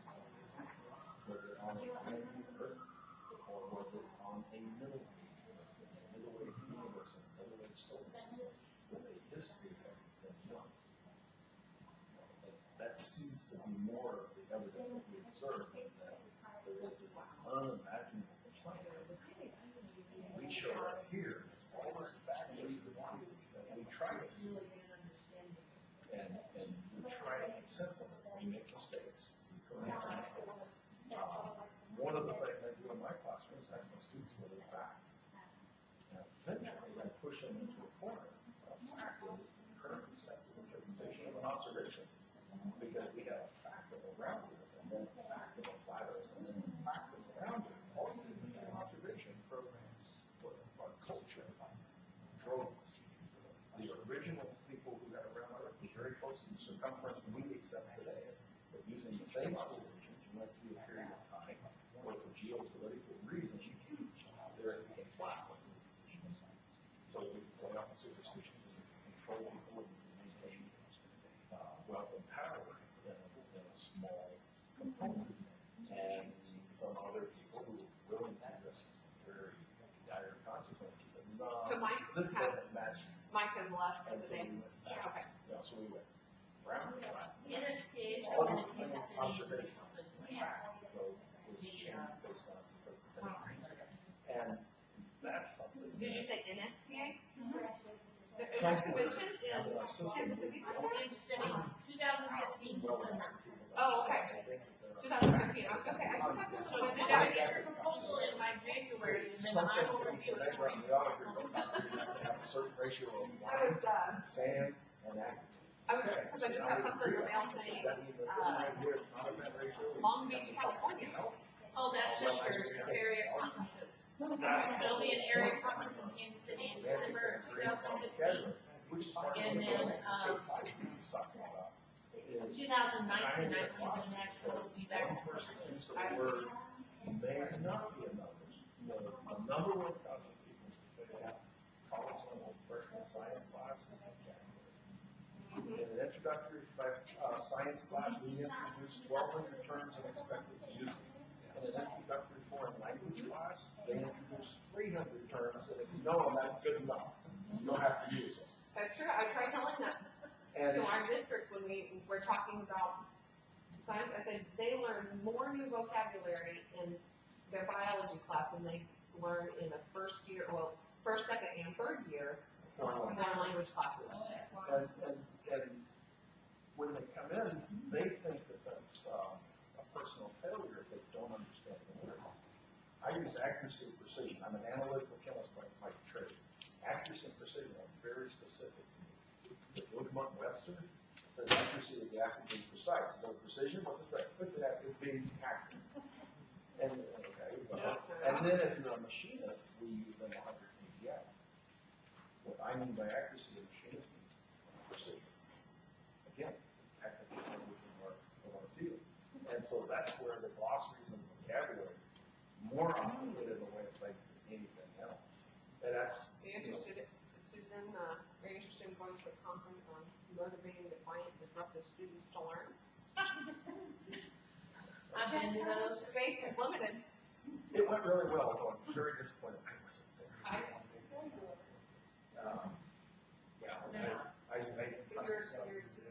Yeah, actually, she's sitting in the hallway, working on programming. Only $200.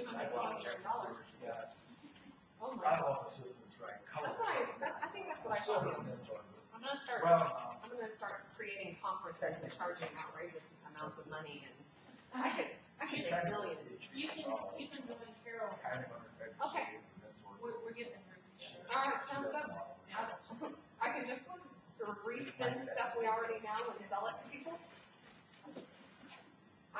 more on it. Susan, a little birdie told me that you got an award. Maybe. So, Katie, because I think that sounds pretty neat. You can share that. That's a question of choice. I know. What did you do? What What did did you do? Well, Dad. I don't even know if my dad knows that. Oh, I really want to see it. Well, yeah. Our first fit in the box. I got the award for service to science education in the state of Missouri, is what my award was for, so. Congratulations. I'm really excited. Thank you. And I suppose that little birdie's mine, so he'll get to come up and. Maybe. I waited till he left. I know. That's all right. I know where he lives. No, but he shared with me, because I was saying I would love to sit for science. Oh, yeah, you're all welcome. If you want to come see it, that's fine. But realize this, anybody who comes in my room, within about 5 minutes, I'll look at you and go, what are you doing? Do I not look like I need help? Get up and start helping these kids.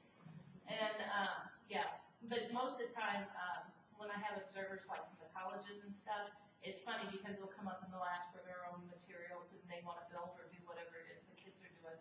So I have yet more students, you know. But it's great, and it's always great when my eighth graders are like, no, you can't do it that way, do it here.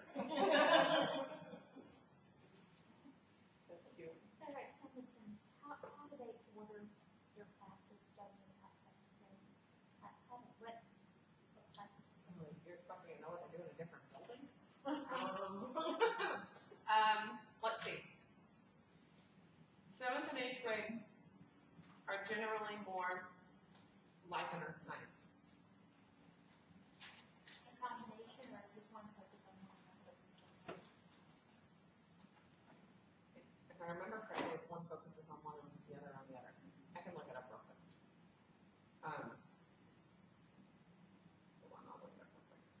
Because I honestly, we haven't done a vertical meeting in quite some time. And while they always talk with us about what they need to know to come into high school, we very rarely talk with them about, anything. Yeah, exactly.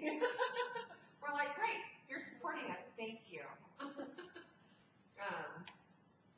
Yeah, let me look real quick. 7th and 8th grade, I know it's life science and earth science, I know they hit both of those. And I honestly cannot remember if it's just life science and then just the earth science, or if there's one of them is a general science and then there's earth science, or one of them is general science and then there's life science. I can't remember. And then what are your freshmen? Freshmen do freshman physics. Is it physics first or? Not anymore. We use a conceptual physics book by Hewitt. Yeah. Paul Hewitt. I love his art. He's an artist. Yeah.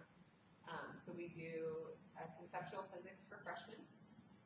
We have we call it chemistry in the environment for our sophomore required class. And so it's an applied chemistry. And then we have biology our junior year. The upper level physics class is still an elective. Is that the only choice? No, we have college biology, college chemistry, IB chemistry, IB biology, IB physics, AP biology, AP chemistry, Just kind of like. AP computer science, astronomy and meteorology. So we do get a little bit of earth science in our astronomy and meteorology class, zoology, anatomy and physiology, forensic science, freshwater ecology, and there's one, we have a science research class that wins almost everything, almost every year. Just a little tweak for that one, for those weeks. And I'm missing one of his classes.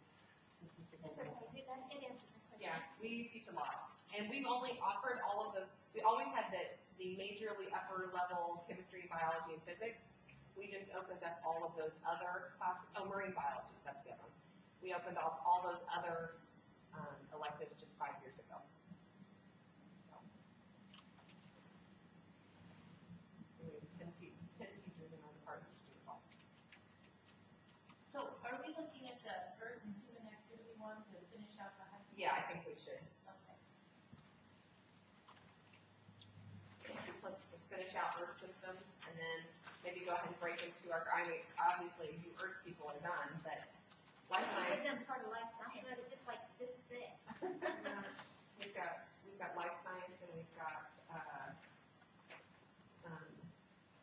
the physical sciences. I don't know if you guys got completely finished in the physical sciences. Okay. Well, life science is the only one that's lacking. Sorry, Sadie and I did the best we could, but we still need a little bit of time. So. Okay, I have a lot of reading I want to do in that framework regarding this, because I just, from what I was reading on some of it, I want to do some more, so. Okay, so the Earth and human activity. For the first one, we got geology 3.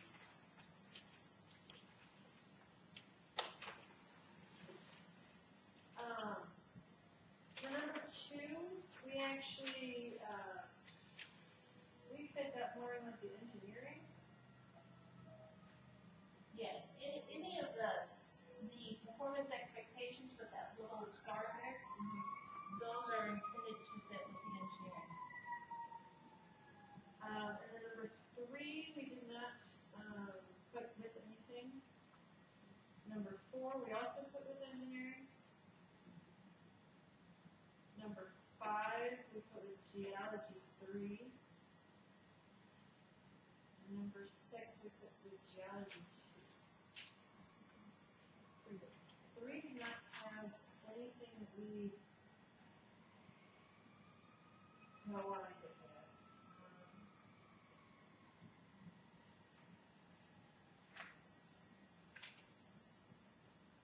But, I don't know, number 3, when I read number 3, and tell me if I'm wrong, but, when I read number 3, I'm reading something that I remember more having in social studies than science. Waste management, stuff like that. It just, You can do a social studies. There's a really neat simulation that's not computational per se, but you divvy the room up according to ratios of different countries, and they each have different amounts of natural resources, and then you have them discuss. And so that kind of gets that social studies piece in there about how the countries and trade negotiations and other things along those lines. I was gonna say, yeah, because I did, I see even, economics, I see, like per capita consumption. Some of these things are, I think. This is a broad one. Yeah. This is. I think it ties into geology 4 though. Yeah. Because you have that relationship between the different components of it. And so now it's asking you to look at that same relationship where it is perturbed by anthropological activities. And how does it change that relationship? When I build a dam across the river, what is the impact? I mean, that's a very narrow focus part, but it's one that could have some application. Wastewater treatment, drinking water, Soil sciences. and definitely the soils and stuff. Use natural resources. Is this anything unique that isn't already kind of touched on when you're talking about some of those other topics, though? Well, the nice. Yes, because it's pushing the anthropological impact to understand that we have, in the prior one we looked at that related to that, they were just talking about the systems themselves and the natural balance, if you will. And this one is saying, okay, look at the natural balance. Now take a look at what happens to the natural balance in the presence of some of our activities. Whether you're in a very rural setting where we try to minimize our impact except for agricultural use, or you're in a very suburban, metropolitan, New York City has a very different impact on this. And so, if it's, to say that no, it hasn't been looked at would be wrong, but to say that the other one has addressed the anthropological impact is a little presumptive. Again, it goes back to, we're trying to help our students. If you go back to the framework in the first paragraph, when they say that we want to ensure that all of our students, when they leave high school, have the ability to hold a conversation, to understand the political and voting ramifications of the science, and to possibly hold jobs in science. I can paraphrase their intro. The reason that we put this one in is to ensure that an instructor who's maybe new, or an instructor who has been all of a sudden told to teach this, has some idea of the kinds of things that, hey, make sure you mention that it makes an impact.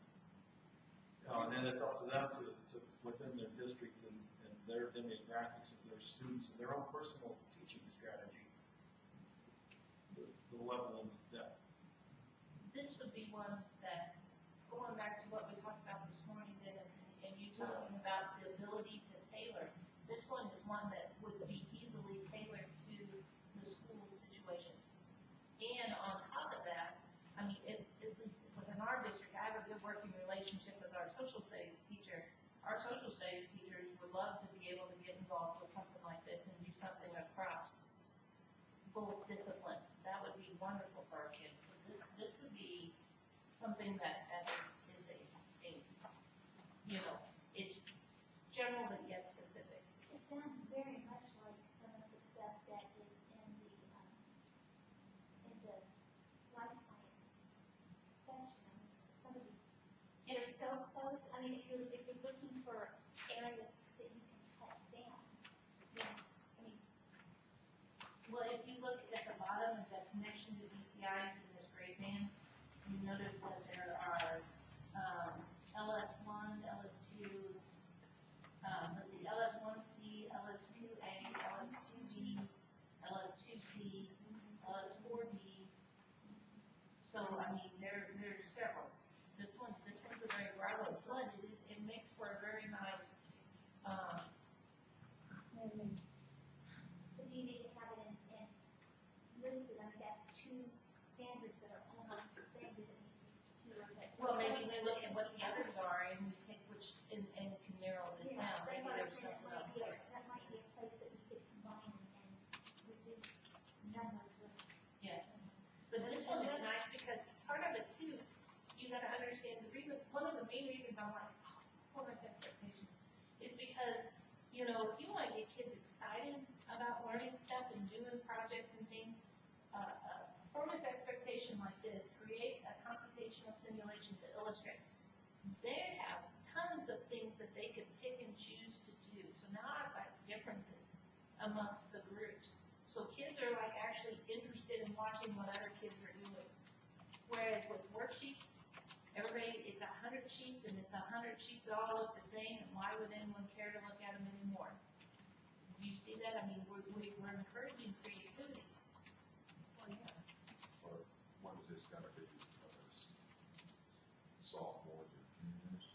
Yeah, they'll be older. You'll be getting into this? Yeah.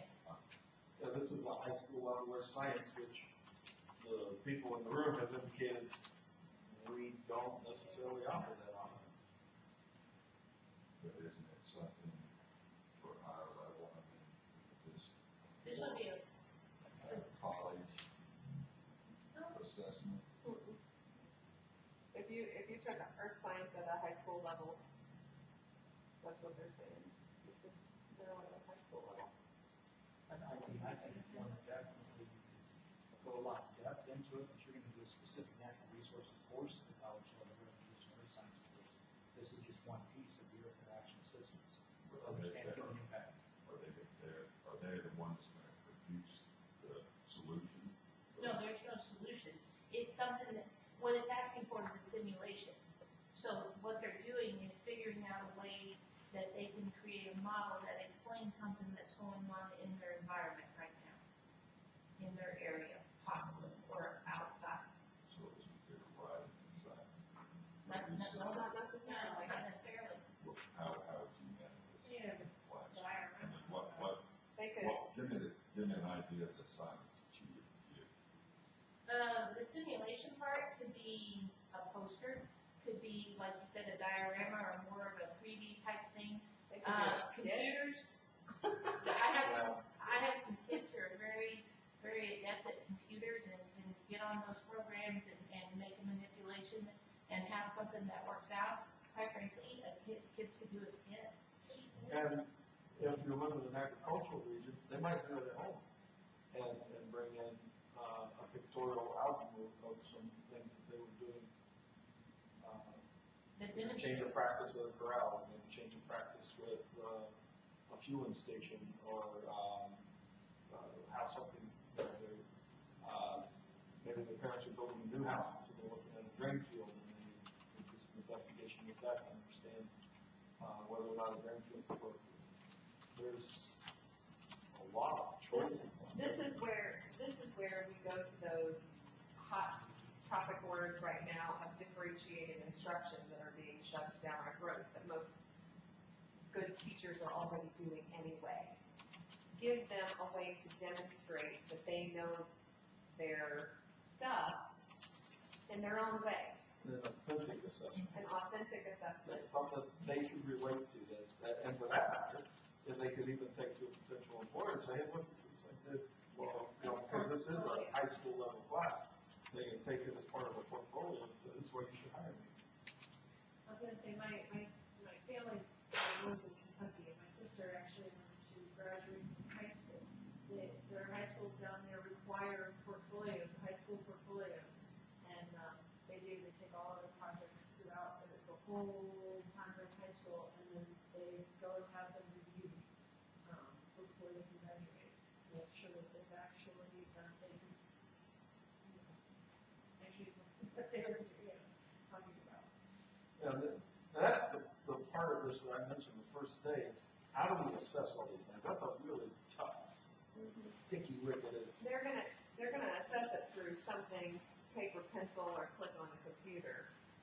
As far as the state goes, that's how they're going to assess it. That may not be how we assess it in the classroom, but that's how they're going to assess it, because that's what the state can give us. We haven't really looked at that.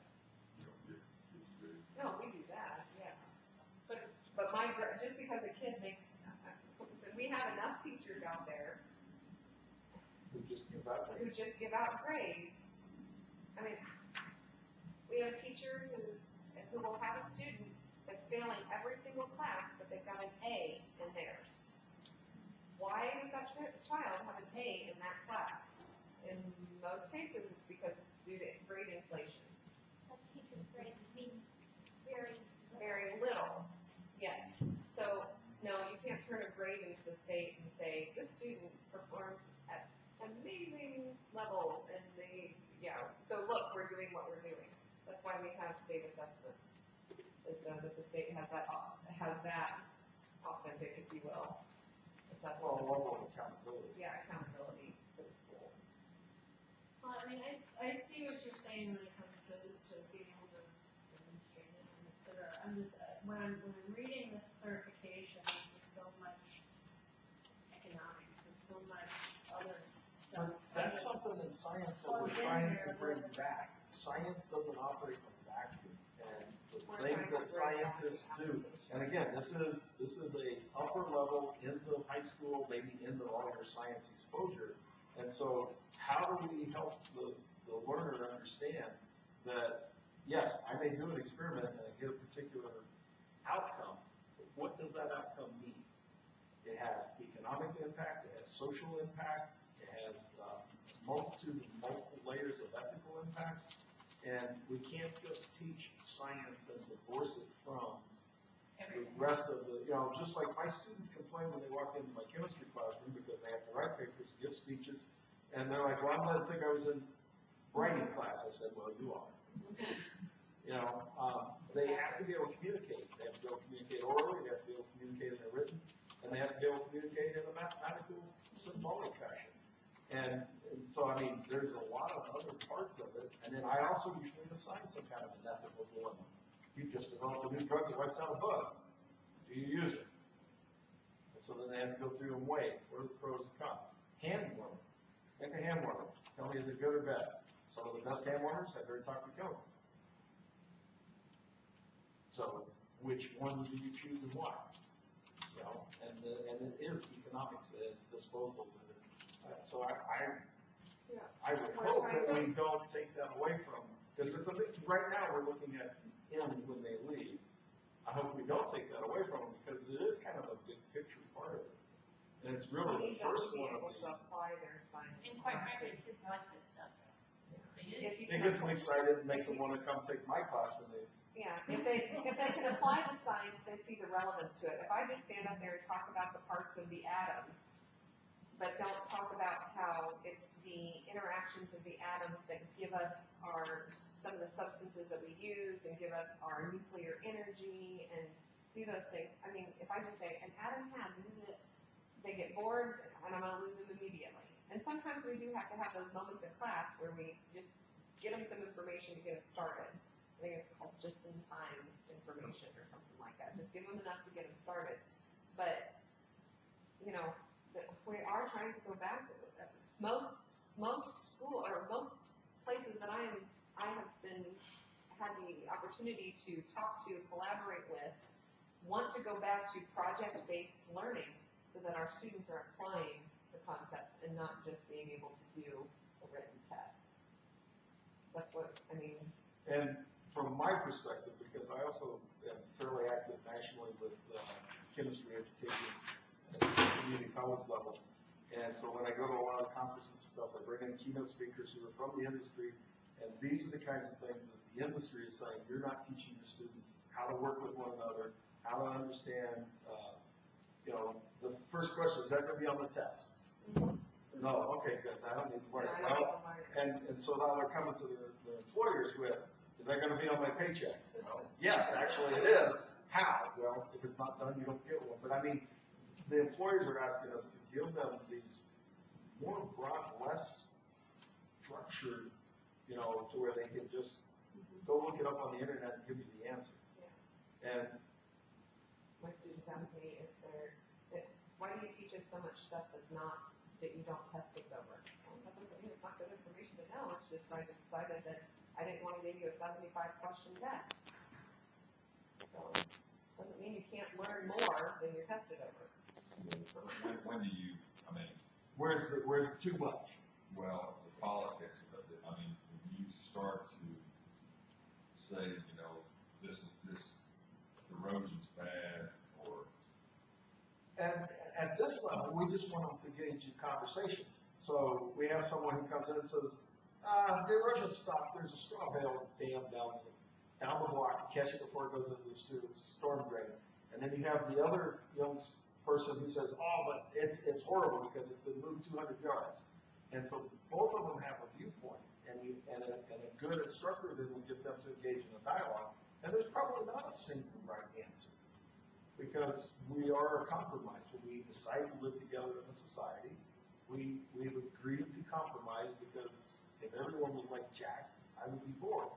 You know, there are different values out there, and that's one of the things that our classrooms are trying to bring back in, is this ability to understand someone else has a set of values a little different than yours. In addition, it's not so much that, like Jack said, that the fact that the land eroded 200 yards is bad, or that there was a hay bale at the end. I'm more interested in, did the kids make a claim and support a claim with evidence?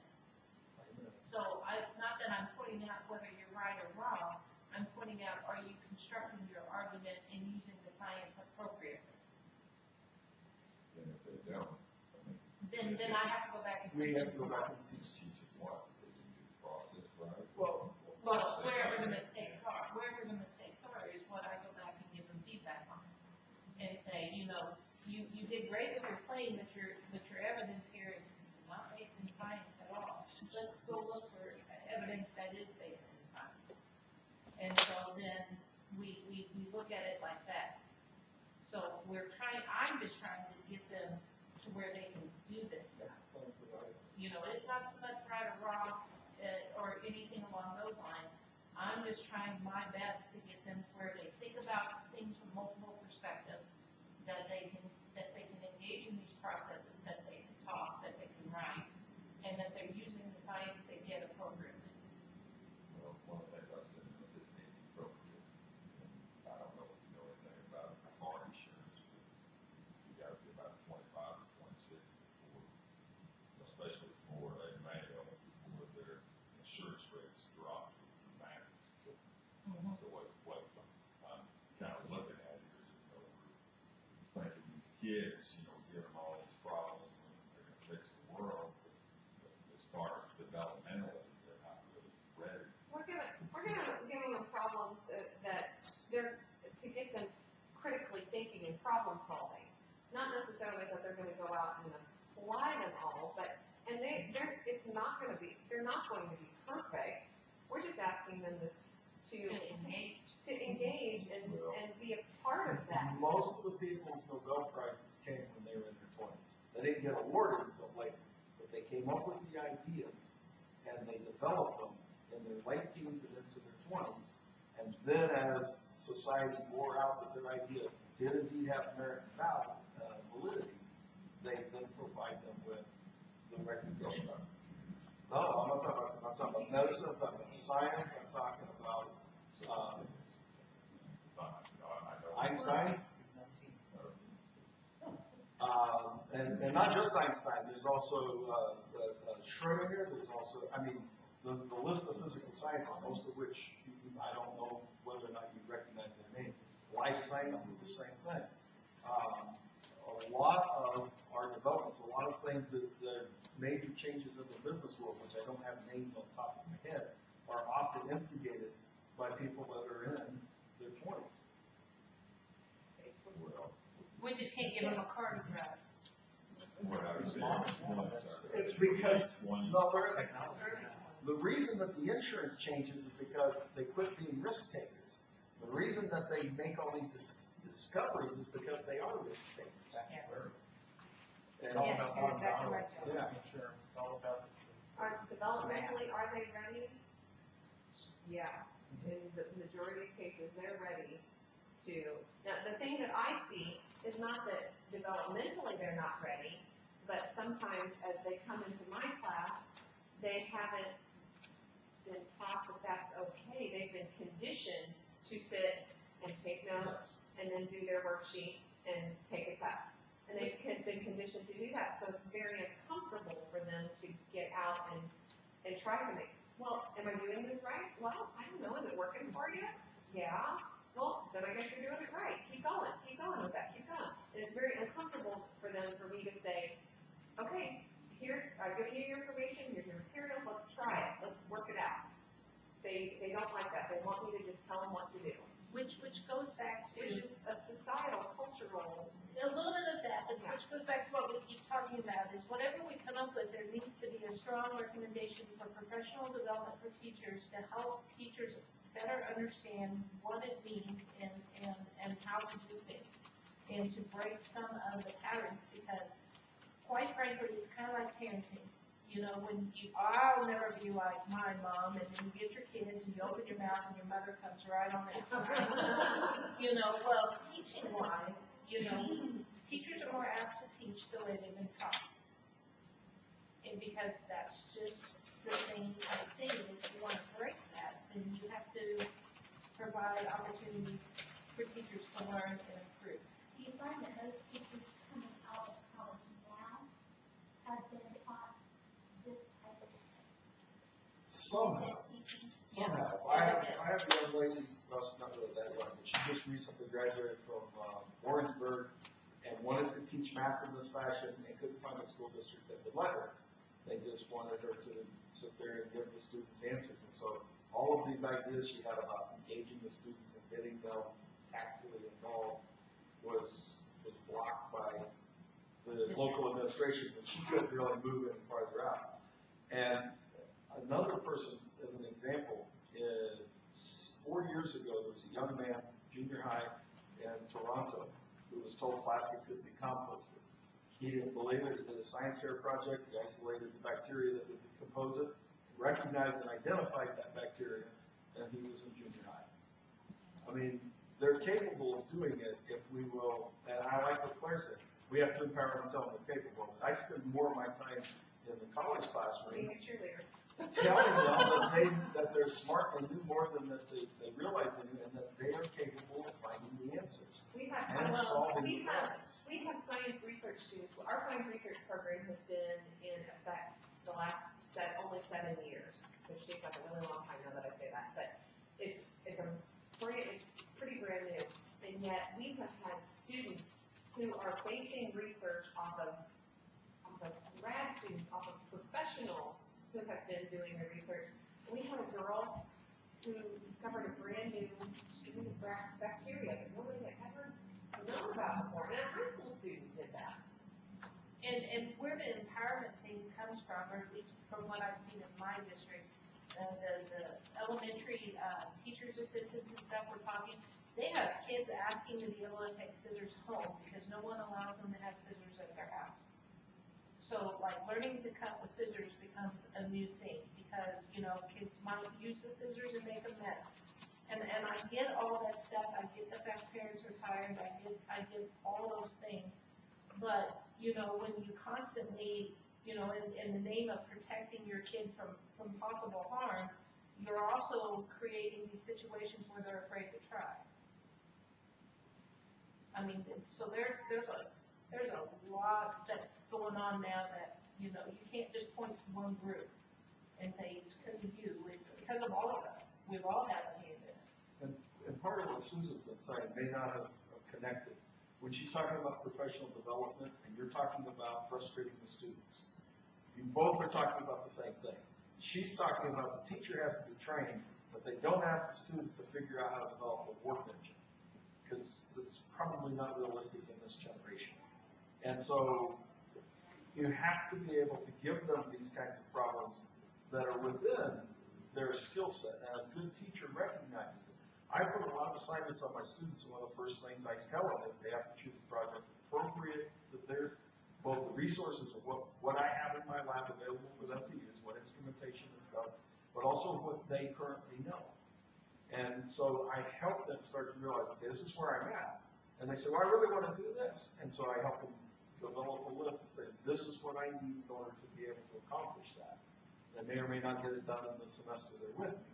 And that's where your instructors in your district, if they're not been provided the opportunities that Susan keeps talking about, yes, they can take almost any of these, and even just the GLEs and the CLEs, and turn them into a frustrating quagmire for their students.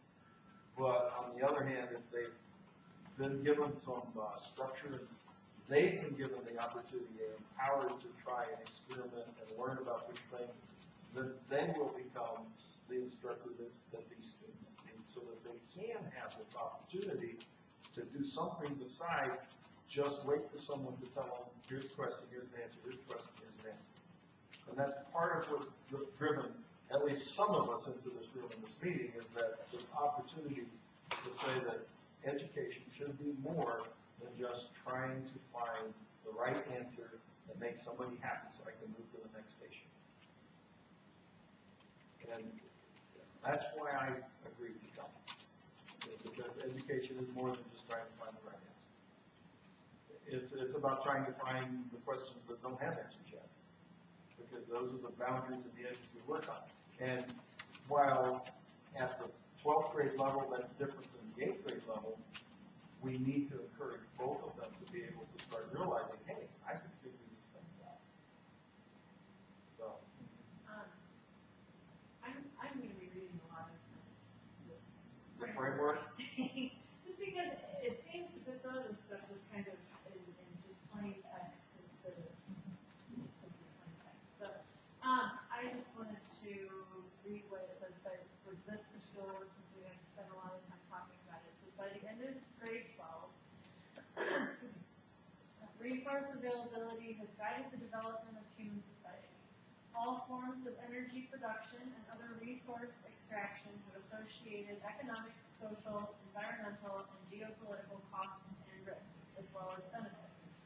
New technologies and regulations can change the balance of these factors.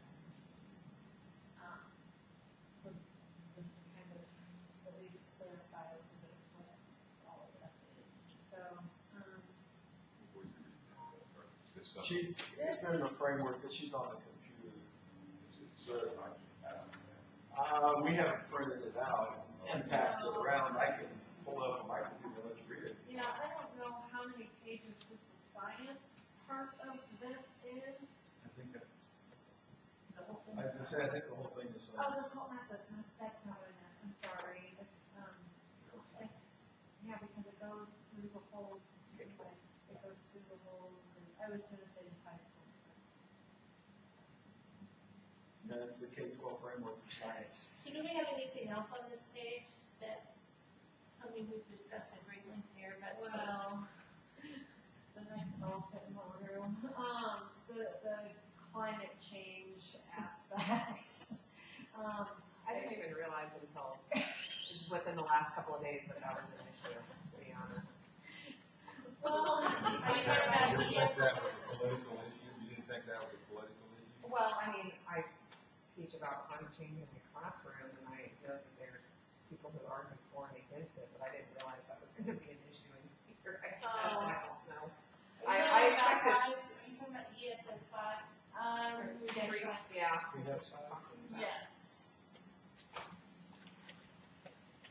One of the main points. Yeah, it's, analyze geoscience data and the results from global climate models to make an evidence-based forecast of the current rate of global or regional climate change and associated future impacts to Earth systems. And then just the fact that, well, this is for example of evidence for both data and climate model outputs, for climate changes,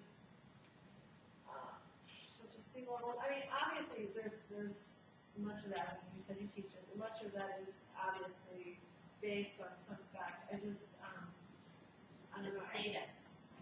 Yeah, the data, I'm fine with when it comes to data. I guess I just, I don't know. It's a hot button too. It's a, It's why some of these other states are rejected and ESS as a. Well, but it says, climate it change, says to analyze the data. I mean, climate is changing, there's no hot button about it, it's changing. Whether it's a man-based or whether it's a chemical-based, change, you can look at the data. I had my freshman, my God, when did I teach freshman last, 10 years ago, graphing the data from Barrow, Alaska and the South Pole of the carbon dioxide increase of the history since they've been reporting, temperature increase since they've been reporting. And it wasn't a small scale. You could take that graph out about that long and you can see it starts here and goes up to here. And they correlate. The increase is equal. It's data, and that's what we did. We used the data from that plotting of temperatures and carbon dioxide in the atmosphere. My gosh, they're correlated because it's not a rapid change somewhere. It's equal. And it's Right not, there. it's an analysis of the data. It's not attributing anything, it's asking you. And They're not that's- doomsday either. No, it's and just that's saying. what I actually wanted clarification on, is when it comes to, talking about causes of, if we're gonna do cause and effect, or anything along those. It doesn't say to do Is that. there, I know, I'm just saying, like, how exactly is that taught? If it's strictly taught as. Okay, I'll tell you how I teach it. We teach climate change when we talk about the chemistry of the atmosphere.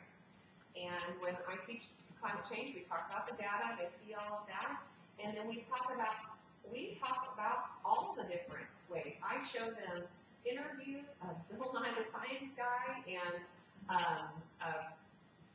Representative Marshall Blackburn, I think was her name, and how, how they're debating politics, and, well, one of them's trying to debate politics, the other one's trying to debate science, and it's a very hysterical kind of interview, actually, but we talk about all the possible things. I tell them, now, of course, I'm just saying this is me. I tell them, look at all the things that have happened over the years that have contributed to the amount of carbon dioxide level, or in the atmosphere. And then I also say, there are people out there who say that this is no cause for concern because we see that we have these changes up and down, and it's a cyclical thing. I show them a piece of a National Geographic movie that I watched that says, down in Antarctica, they drilled down into the ice and found that carbon dioxide levels were, not comparable to our day, but they have evidence showing that the temperature of the earth was actually higher than what we see it today.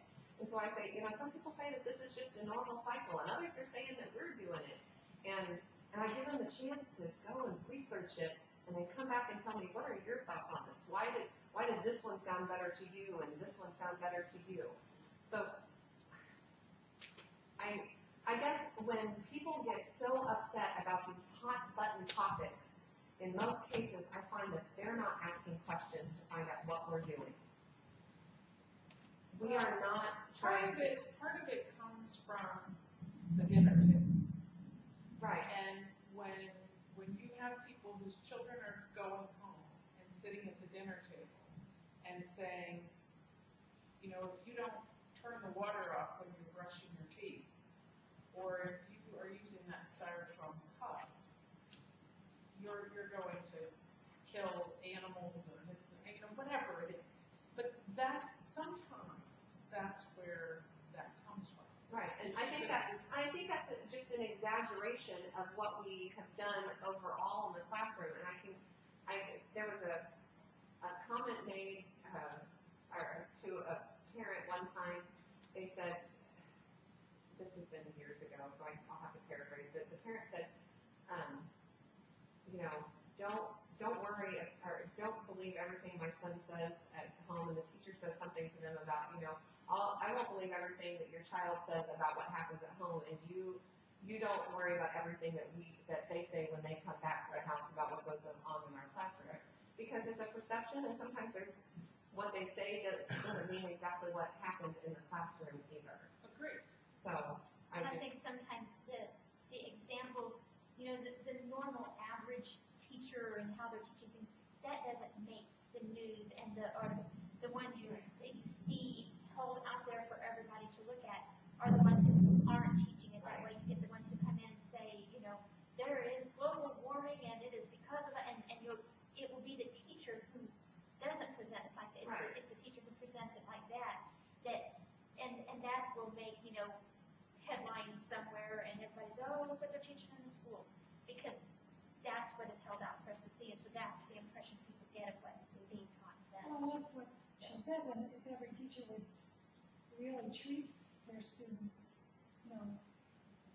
as individuals with the mind to make up their own, they should be thinking critically about these issues, because they hear it on the news, and it's everywhere. These issues. And that's But where we give them, like you said, I think what I like what you said, is you have them come from, and as long as it's allowed, that would be fair. They could come from different places and then talk about it so that they are free to make up their own minds and go back and talk to their families or whatever. But that they're not, told or made fun of because they think global warming is a hoax or something. I'm saying? They should have freedom to think it through for themselves. Well, that's critical. And that goes back to what Susan's been talking about. If we don't have a way to help our instructors move past their training and their predisposed, it's very difficult to allow others to have a different view than yourself and a different set of values. And we ask our teachers to do that, and it's a challenge because not a lot of people can allow you to say, that's a black wall, and not get upset. Because you're pretty sure that they're wrong. Because your value set says that's not black. And the better teachers are able to allow you to argue and make your claim and provide your evidence of why you're making the claim that seems to be contradictory to everyone else. But that's, but that's where science is. When I went through science as a grade school, and they would say, well, everyone says it's that way. I say, yeah, everyone says the earth is flat. And then they would move me to another grade, so they didn't have to listen to me anymore. But there's not many people who can deal with that 18, 20-year-old who sees the world round when the rest of us see a flat earth. We want them to feel free to come in and explore. And your good teachers want that. And but that's not where these are going to. These are going to have a small impact on that. That comes back to what Susan's talking about, which is professional development, which isn't even on the table for us. I mean, we can make the recommendation, but it's a whole different thing, and it goes back to, Troy will start talking about his budget. Yeah. But, I mean, that's the truth of the matter is the whatever expectations we develop are not going to change good teachers into bad teachers or bad teachers into good teachers, but they might empower some of the middle of the road. If you read the expectation, analyze geoscience data and results from global climate models to make evidence-based forecasts of the current rate of global or regional climate change and associated future impacts of the earth. That does not say one way is better than another. If a child is going to make the claim that it is not global warming, that is covered right there as long as they can provide evidence for their statement. That is all that it's asking for kids to do, is to learn how to analyze data, look for the trend, and make a claim and support their claim. So that leaves it open for both sides of the issue. When it comes to assessments, then how does, When you assess it, how do you assess that then? Okay. Well, I would assess it by providing a graph and asking the students to extrapolate the graph. I mean, that's a simple one. And again, I'm sorry I cut you off. no, I was just gonna say that you would not see a question on the test that says, so is global warming, true or false? Global warming is man-made. That wouldn't be a question. But, I mean, You would say, you would give a list of options and say, which of these are possible claims that can be made, scientific claims made with regard to global warming? Or a graph given and what Good is the assessment trend would of have the some graph? data for them to interpret. So because you know what the data they're performance coming from. expectation talks about data. And that way you also know which set of data they're using. So while they may not agree with the graph provided, can they at least say what that graph means? Is the sea level rising or is there a pattern to it? Will they rise for 20 years and then go back down? Whatever the data is, that's what you're looking to see. If kids can look at a graph and say, oh, I see the sea levels are rising. Or I see they're going up now, but here in a few years, according to the history, they'll go back down. Just whatever the pattern is, that's what we're after. I think the reason we end up with the hot button issues is because, and I never get this quote quite right, but education is a weapon whose effects depend upon who holds it in his hand and at whom it is aimed. And that's Joseph Stalin. So what we feel like as parents sometimes with these hot button issues is that essentially our values are being undermined, and you have them for a good part of the day. And when it feels like there is an agenda, when we're seeing things, and sometimes questions are crazy, like when things those come up, you don't get a question like that, but there are teachers who do. So it's possible. But that's a school-based administrative issue that we unfortunately cannot tackle. You're right. You're right. And there should be within every school a place for you to go and be able to talk. Well, the teacher should be your first point of contact, and it should be able to be worked out fairly easily for the most part. Some issues are much larger, but I'm a classroom teacher, and I would tell you the education my boys have received in the Hallville district has been good. But that doesn't mean that there hasn't been moments. Okay? So, there should be a way, and in some aspects, I'm hampered more because I teach in the district that my kids go to. So, I totally understand the parent frustration, I promise you that. And I've always tried to have, in all my emails, if you have questions, feel free to ask. Love questions, love parents asking me questions. If I have parents come in, it ends with, if you have questions, let me ask. Ask. Because if not, everybody gets mad. Right, which is what happens, and which is why you end up with these tidal waves of parents upset because they feel like the process for recourse and questioning is oftentimes they're just, people aren't receptive. It gets pushed off to, well, that's the way it is, and this is the way it has to be taught because of some boogeyman that we can't get to. So, I'm just, Well, yeah, and you're right. I have a colleague. She's a biology instructor. Her daughter, she's been very active in her daughter's education and training, and she has taught her daughter independent variable and all of the things that go into good science research. She's in, I think, 4th or 5th grade, and she fills out a test and put down, they just said, what's the variable, and they didn't ask her which, so she identified it, and the teacher marked it wrong. She went in and talked, and the teacher said, well, I talked to one of my senior teachers, and they said that I marked it correct. And, she had no further recourse other than to try and explain to her daughter that sometimes we don't all see the same. And, it's very frustrating. And, there's not going to be a fix for the hot button and the things that come home. I do often do what's called a muddy point thing where the students write down what they thought they learned. And boy, you'd be amazed at things I didn't know I was teaching. And the connections You said one thing and 30 people heard 30 different things. Well, maybe 29 different things. Maybe one person heard exactly what you were saying. But. And sometimes it's really out there. You're like, where did that come from? It's not even close to what I said. And, you just have to accept it. Start the next day and say, okay, yesterday there seemed to be a little confusion. Let's talk about this. And I have the same thing happen in the hallways of the college. A student comes up and tells me, Mr. So-and-so said this, or so-and-so said that. You go and talk to him, and it's not even close to what was being said.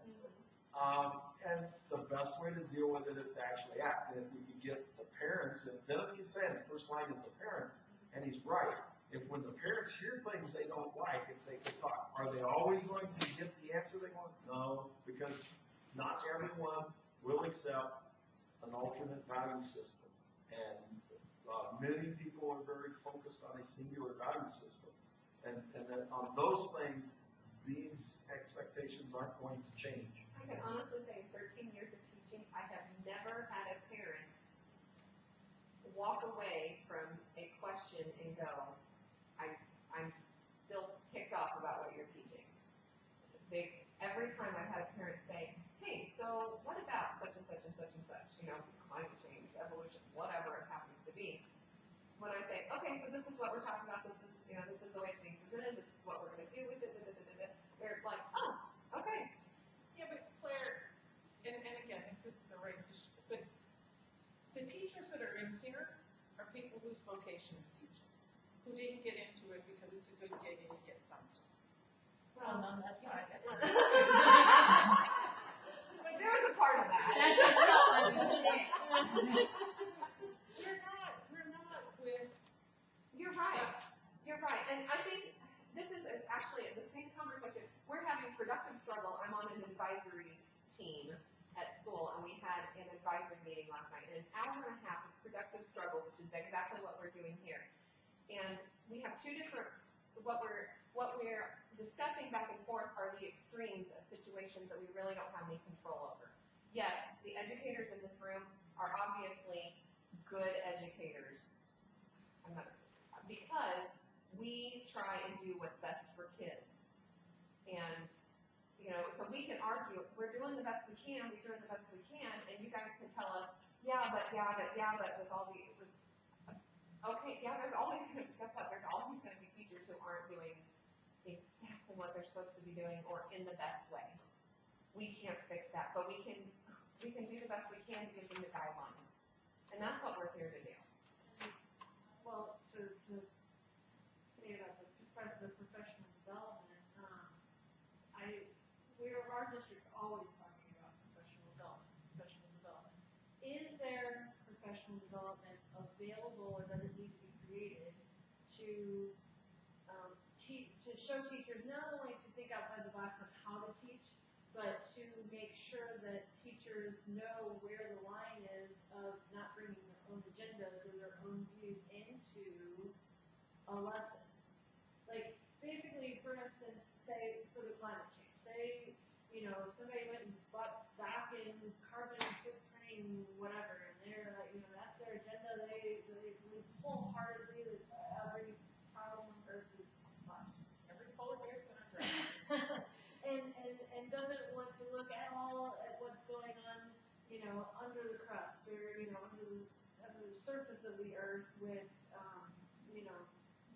heating, et cetera. Yeah. That was just to kind of put together an example here, that it's like, if they're, do you guys have professional development to make sure that, like, hot button issues? It doesn't matter if we've had the I can have the professional development all I want. That doesn't mean I'm not gonna go into the classroom and teach, and still teach it. It doesn't matter. I mean, sure, we can get the professional development, and the point of the professional development will be to teach the teachers how to do this. It doesn't mean that there won't be teachers who go, yep, that was great. Okay, so back to what I was doing. And I guess if they're doing something and being out of line and That's a being determined that they're going to stay out of line, that's when their performance evaluation comes in and say, hey, you've got to change this if you're going to stay. Yeah, that's a district. That's not gonna change by any standards that we write. That's not gonna change by any PD or anything. professional I'm just trying development. to But what we've done with good PD is ensure that we've made available the information that what should be done. We've made that available. And that if we can figure out a way to professionally develop the whole law of Missouri, then, we've made it available and there's nothing else you can do beyond that. I mean, then reverts back to the local control. And That's to the administrator. allowing us to be professionals. Yeah. Don't micromanage us in our own classrooms. That's part of why we became teachers, is so that we can inspire kids and teach them in a way that we like too. We do have a little bit of autonomy. That's why it's Mrs. Binion's class and not just, whatever. So, I mean, you've got to trust us as professionals as well. That we keep our opinions to ourselves. But now, quite frankly, kids will ask for my opinion. Mine too. And I'll say, let's talk about all the issues first. Let's see what you think, and then I'll tell you what I think. But Because we're gonna wait on that. But we're gonna wait. I want you guys to figure it out first. But once again, we're different educators. You're gonna have those other ones, and we cannot say, well, we're gonna change our expectations because we don't want bad teachers to teach bad things. We can't do that. It's science. And I was thinking too, I think that's when it comes into play with parents. That's why you have to talk to your kids. So so what happened to school today? And when they share that, and if it's something that maybe doesn't align with your struck of what you taught your kids, that's when you go and say, come over and meeting with you as a teacher. And say, hey, my kid said, you told me that you taught this lesson and this is what you said. And you give them an opportunity to, because sometimes kids will go home and say something, and that's not what the teacher said. So, Or it gives you the opportunity to say, that doesn't match our value set. This is what we believe. I mean, if you were to go and visit another church, it would be the same thing.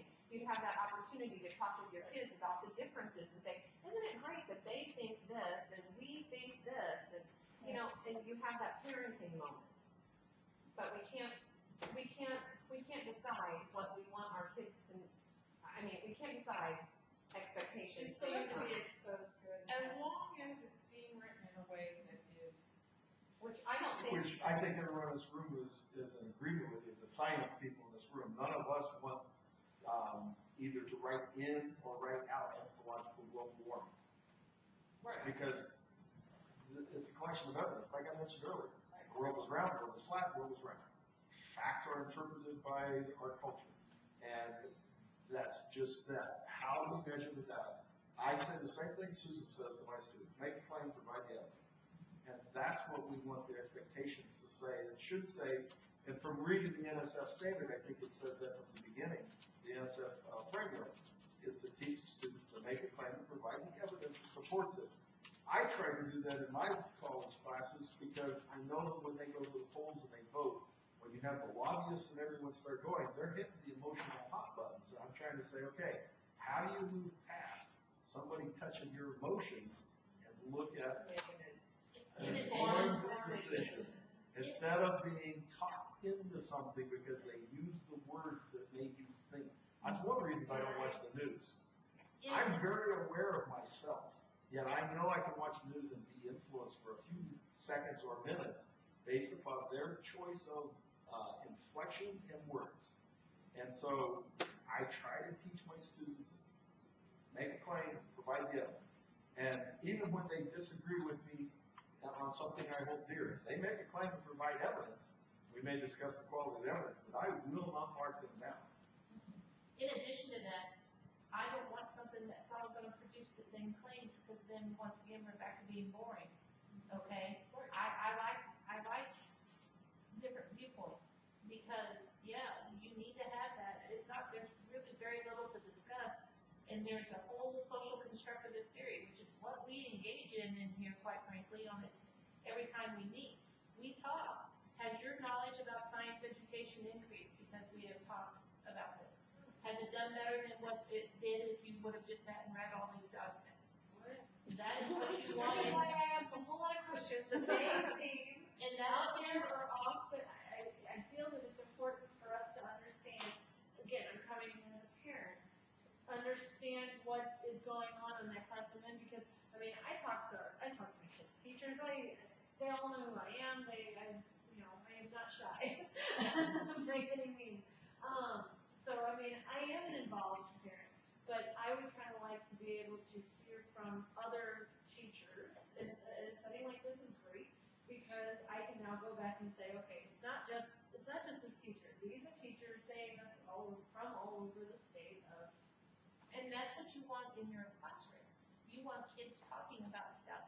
You want kids writing about stuff. You want kids looking at stuff. You want them doing the same things in multiple different ways, because then that's where the learning comes. If you think about all the things that you know how to do and do really well, did you just read about it in the book and answer some questions?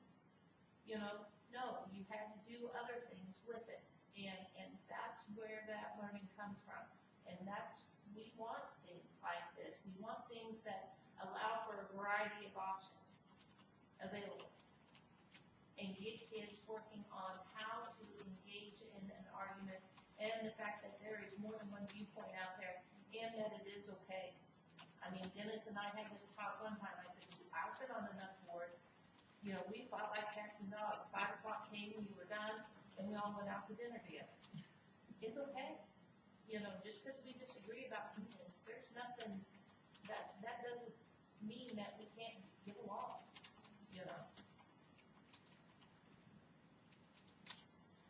Well, it is 3 o'clock, and I think we made it through Earth Science though.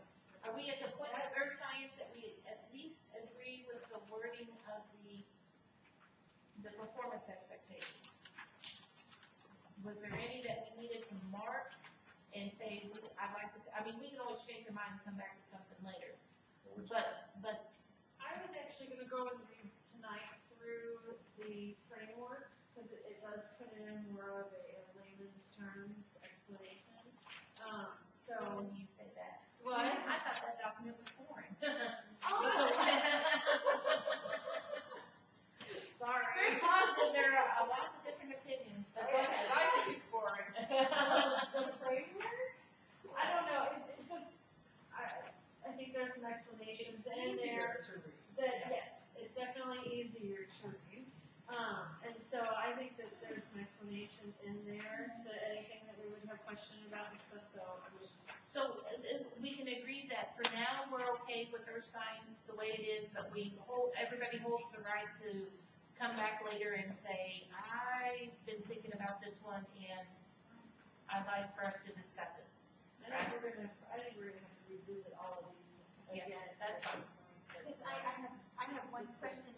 As you went through, you found out where they met. Did you look at, coming from the other direction? This was What what- did everything get This was the covered? only thing that we had decided as a group to compare But that's last part of the time. comparison, Right. was everything on the CAI, was everything covered? Yes, Yes, yes. but we're gonna spend our last hour in our groups, right? I think we should that way. Now that we have set up, this is a great idea, by the way, Kim. Now that we have seen the way earth science did it, life science, I know we need to finish up. Maybe chemistry, if you notated something differently, maybe, so we're looking at it in the same format. Yeah, we can go through and look at it. Yeah, just to make sure that we're describing things in the same way, that way, I'm not showing something completely different. Yes? And then, I feel like I'm talking my tune. And Yes? And then tomorrow, we are going to, We have to review the physical sciences and the life sciences, and then we'll have at least compared the next gen with the CAI document. okay. And then from there, what are we gonna do? We're not sure yet. We will go From there, the other documents that we've agreed to review are our own Missouri standards and Massachusetts. So I guess we would need to, If you're gonna do Massachusetts, after we do this, which everybody's knowledge of NGSS should be increased, right? I mean, after we do this review, I would pull the crosswalk document that they have on their website that we discussed, because they have that all right there for you. And you will not want to cross your eyes, and you don't have to flip back and forth. the changes, is that what you're saying? That it's showing where their old standards Massachusetts. already, where it already lines up. Because they're gonna change their standards in 2015. Where it lines up, like what they've gotten rid of, or what they're current, Yeah. like this right here, basically what we're doing, actually with ours, we're making sure that there's no gaps or anything. They already did that with Massachusetts. And when you read the Massachusetts document, you're gonna notice some of the ones, at the end is that there's parentheses MA, and I believe if I read the document right, that means they took what NGSS had and kind of either one, made their own, or two, morphed it. So it's no longer just written as is, it's got a Massachusetts flair to it. So they have those notated in there. Which would be beneficial, I think, See if how there's they- any, see how someone else already may have tweaked it. Yes, but I would say I mean, just looking at it, he did not cut down anything that I'm like, how? What about you're the making- South Carolina, because they say that one was also written with performance expectations, so would that be maybe one that would be? The last time I went to South Carolina, it was not a very strong performing state. I thought they were one of the, what are they, not one of the. 'Cause I used to live in South Carolina, and while they had the highest per capita, most dollars per student, they tended to be somewhere after 45. I haven't lived there in it's been a couple of decades. They were really struggling. Did they? Shelley, I would tell you the South Carolina document, you know, by the time we review Massachusetts, we're going to get that reviewed out. That they have that, and maybe that's something that we just look at, if we're thinking on something we use as another reference, but maybe not necessarily have to do a full review. Exactly, and that would be a document I would review, and then if we, between the three that we have, we're going, maybe we can take them Well, that's why forward. Berkeley, But if not, I think we're starting to Princeton, the water because Berkeley did it on. where everybody's like. In 2004, Berkeley originally pulled it off. A lot of the wording of the GSS is in the South Princeton Carolina. testing. I got it right here. I got the final You one. gotta keep that on there. And so they kept it, but they never said that they actually. I was told, and I don't disclose the act, but there's a particular area of legislation that have 12 performance test scores. Yeah. And I was actually told that it's not because of the schools are any better or worse than anybody else, it's because their parents afford tutoring. And that's what the dilemma that higher ed running into is that a lot of our old tools to predict student success are now better predicting. And this goes back to the claim of the evidence, Does it mean that that's why it went up? Well, we don't know, but we notice that as test scores rise, parents' disposable income rises. I guess before we break off into our groups, since my group's done, for now, I'm starting this, what time are we meeting in the morning, for those of us who are going to the, meeting over at the Capitol Building? What time do we wanna meet in here? They said it'd be about a half an hour, but I'll be honest, I know politicians, they never start on time. They can be long-winded. Half an hour is usually a good 45 minutes. My suggestion was just to say that we're gonna be over here at 9:30. For those of us who are not attending the meeting, No, if it's gonna last 30 minutes, we won't be back there at 9:30. no, but that doesn't mean that, like, I mean, Susan and Troy have already said they're definitely not going. That doesn't mean they can't be back here at 9:30, ready, or here at 9:30, ready and waiting for us, and hopefully, you know, those that are at the meeting won't be too much longer than that, you know. I'm hoping not. Well, I'm just trying to count the walk back over here too. Yeah.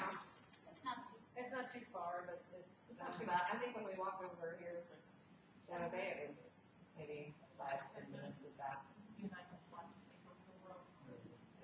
Now, when we at the last meeting talked about dates, I told Chris that I could not be here tomorrow.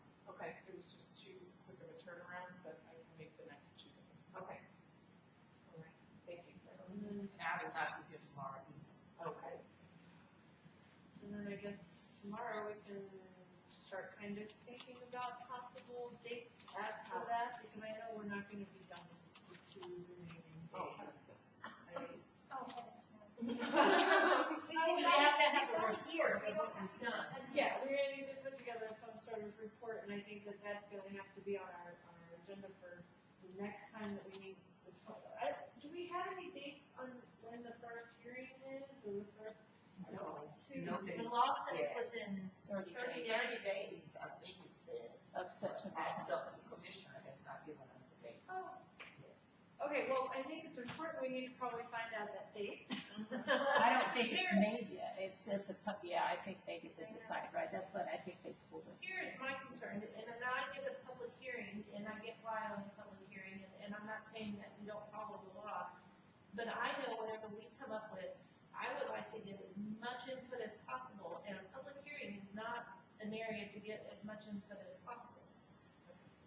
So, you know, I'm going to strongly hope that whatever we're suggesting gets put out there so people can make comment and, Right, you and know. I don't think that this is supposed to be from, and correct me if I'm wrong, that this is the first of a series of hearings, and I think it's simply to, But they're all marked the same, just public hearing. And so where is that at? Oh, I thought that was after we were done, go back and. And, you know, so if I live down in Cape Girardeau, the public hearing in Jeff City really, okay. You know what I'm saying? oh no, I completely understand. I mean, it's not fair, it's just not appropriate, just to have a one, I mean, the law is not very clear on that. It just says we're gonna have it, and I'm not saying that we shouldn't, but I'm saying there needs to be more. I want to kind of sit in on St. Louis and Springfield or something. We need either, if it's gotta be where people can come, then we need that, or if you need a document put somewhere and some sort of feedback form, we need. I think it's here because I think it's a hearing where we present our progress thus far to the state board, from what I understood. But this isn't just, word.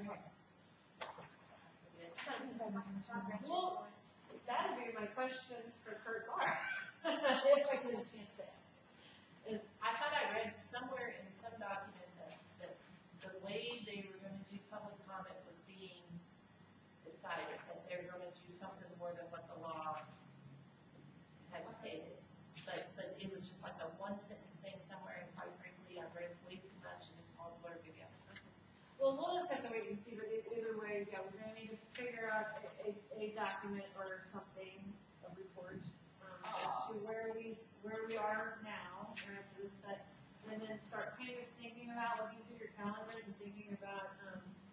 potential dates that we need to look into, because down the road, we will need to reserve a room, et cetera, and as soon as, the legislature comes back in the session, it's probably gonna be even harder to reserve space, because there'll be a lot more people here. So, just something to think about. I know I'm a planner, so I always have my calendar with me, and so that's something that I would love to just at least pencil in some possible dates. Well, what we were, the facilitators were informed that there will be, HB 1490 in gold, and it was one of the, items, that I was going to use, and these are the bullets that we have. What's best for Missouri students, expectations that reflect a consensus of appointees, and that's you all. A document that can be approved by the State Board of Education, reports from legislators, hearings / town hall meetings, reports to State Board of Education. So there's a specific requirement about the 30 days, but then your work continues until 2015, October 2015. So after these initial 6 meetings, you can schedule your meetings as you choose to. And that's why I'm trying, because I know especially with the holidays coming up and everything, that's just something that we'll have to kind of keep in the back of your mind, start to kind of look into your calendar. Maybe we can at least get a 1 more set before Christmas, maybe. That I don't see it's more than that. Does anybody object to having a Saturday one day, where instead of a 2-day session, we just have a 1-day drive-in, all-day Saturday work session, drive home? I mean, I know Sundays are family days, Saturdays, you know. I can do Saturday much easier than I do these days. Well, and that's, yeah, and, It's the same difference. sorry. What's the same difference? I teach 6 days a week. As far as I'm concerned, it just depends on Saturday. Yeah, and really, I mean, either way, I'm away from my family and my kids, and so I'm rather flexible, but Saturdays are definitely. Yeah, it depends if you're coming into basketball season. Sorry. I still have 1 kid left I have to chase. So, okay, let's go ahead and break out into our groups then, and.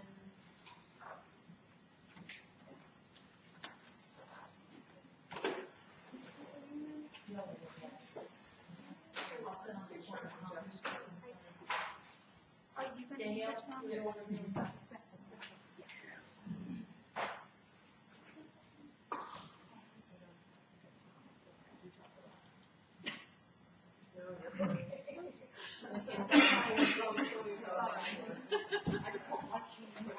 Oh, okay, I know this is good space. No, I'm stepping out, and so I'm moving down. who else is gonna advise about what they It's say? you, me, Shelley, and it was Sandy, but now I'm the only educator.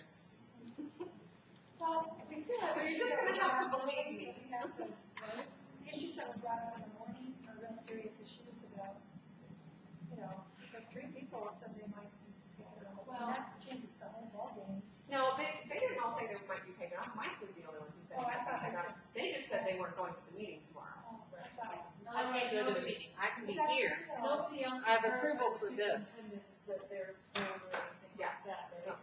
Mike was the You only one. haven't who called said it. yourself. But also we have to combine with this statewide thing, is a big deal.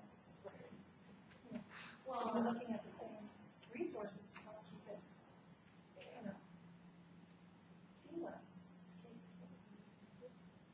Well, McClure said that, their task is, theirs is the basics. Yes, and So they'll probably be a lot more flexible in changing things to us than we would be to them when it comes down to the final things. The individual classrooms and stuff like that, And we're still talking about, like, cutting and pasting and possibly using GSS, using something like from the GLEs or MAS, right? And that, We're just doing comparisons right I now. know, but are we sure that, like, next generation allows? So you can use whole part. Okay. And right now, I'm just trying to understand better where all of this. Yeah. Well, I was just starting right here, I've got my stuff laid out. Sandy and I started looking at these in a different way than they did, so I'm kind of trying to backtrack and put it together the way they did. Oh, sorry. Yeah, we changed the structure on it. You're totally fine. Claire, what role do you want me to play as you're doing your groups? Do you want me to wait till you're ready to discuss full group? I think so. Put anything down? I think so. Go ahead. You got that on video.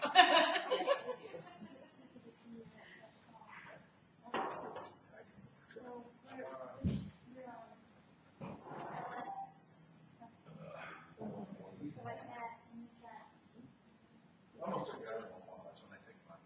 That's fine.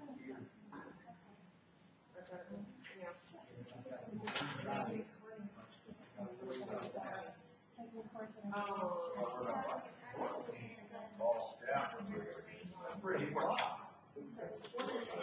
Hopefully it won't go as many minutes as the last one. Yeah, if I'm up till 2 a.m., I'm done. I can't drive 2 hours. Okay. There's difference. But it did an hour. And I'm looking at LS1, you're looking at LS17. Except for 2 hours. What's that? Can't find parking spots. I wasn't too bad. I'm down.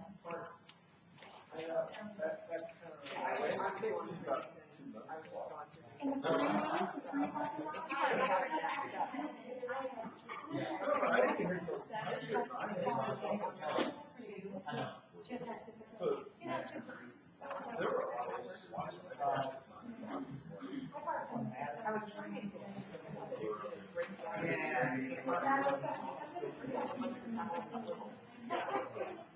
It's up there. Oh, my God. Yes, there's still one there. Yeah.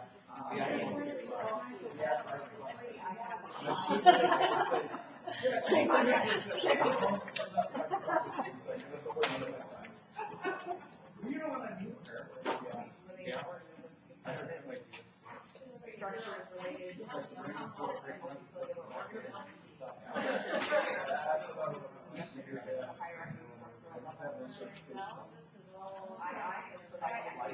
Provided they have different components of the human body interaction. Yeah. Oh, this is, I was looking at where.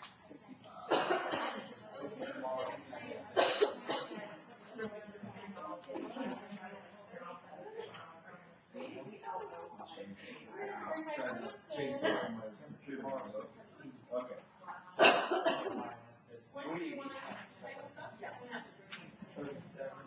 We went through physical sciences. And I have written down the comparisons.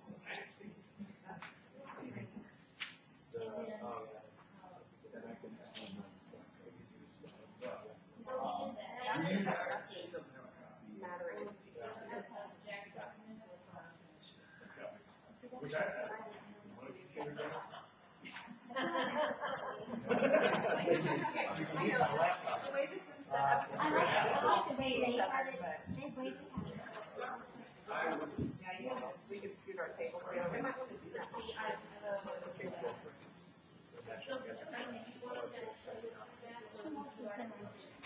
It's just the three of us now, because Sandy was our other person. But she, Well, let me show you, yeah, as I said, what we did is we took so I this guess, career like I said, Sandy and I are doing this a little bit differently, and I don't mind to redo it, because I think it's good that we do it in the same way that we were comparing it the same way. Well, we started. No, that was something she made up. So, That's chemistry. I say made up, she working her out. So I'm on page 32 of the CAI document, All of these. and I'm on the life science one. known. Yes. This stuff. That's what I want, that's what I'm doing. And so that's what I have here. Yeah. It says that you'll say 1.3 match 3, which is chemistry. That's all I know. Which group were you with? Yeah. Now, what are we gonna do? There is a lot. Standalone, little notes that are, we have chemistry and art. So they're not Well, you can tell me. you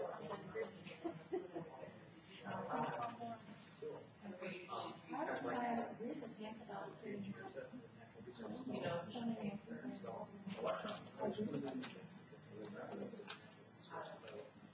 We are too. Civic. they were more concerned on trying to figure out. 90. And how that works, and the fact that really, transfer is done. And once they start really learning about it, like. What they're gonna do, see what the impact's gonna be. So which one do you have left? All right. So, Well, because I'm going back and redoing, Sandy and I got all of them. I oh wait, this is what we did. We were looking for a line. Oh wait, hold on. And so, quote, this is and quote. Sure. All right, so I have, on the next document, I have life science 1.1 as So next the characteristics of living organisms in Greek.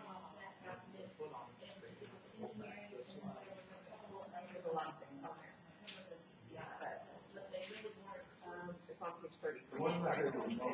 This one starts on page 33. It's minimum entry There you go. On page And 33. so, not to say that LS 1-1, lined up with characteristics of life and living organisms. Yeah, so the, here, 2, 3. Roman numeral 2, Roman numeral 2, numeral 3. Yeah. So LO3, or CLO3, Roman numeral 2, and then what? No. If you just write CLO 3, then that's or LO 3. this is in public.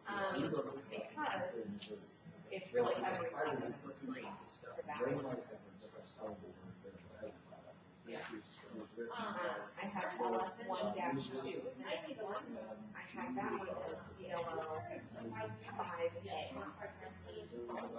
And then on page 35. So it'd be Roman numeral 2, 5. You're doing it that way. There's a lot of electrolytes like that. So it's the electrolytes, all the little pieces and salts and the features to work with them. Yeah.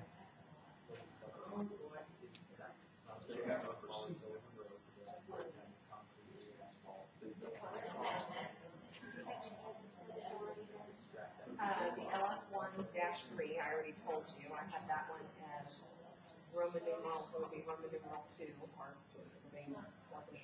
5A II. And then the only other one I have done is the one that we just looked at, the LS1-7, Roman numeral 2.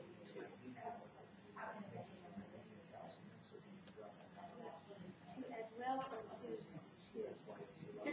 Roman numeral 2, or living organisms 2. See, she's wanting to use the Roman numerals, and you're wanting to use the terms living organisms, characteristics of living organisms. So, trying to say it with her and you. I know what it means. So we need 4, 5, and 6. There's chemistry and then And I found 4. Characteristics of living organisms. 4. 4B5. What is it? Is 1 down.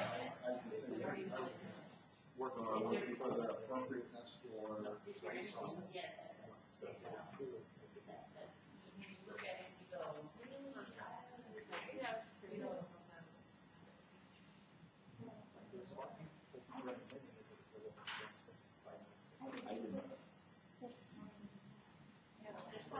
Okay, 1-5, I see that one as matter and energy, so that would be Roman numeral 1.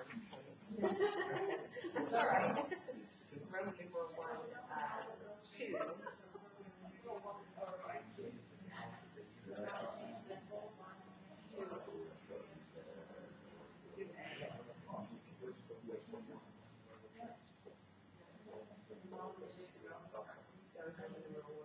Matter and energy.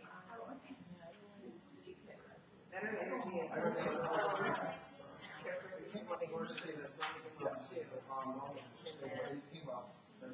Evolution and ecology, Roman numeral 3. We've got 3 different things. Yeah. Prior to your review process. So how will we do this?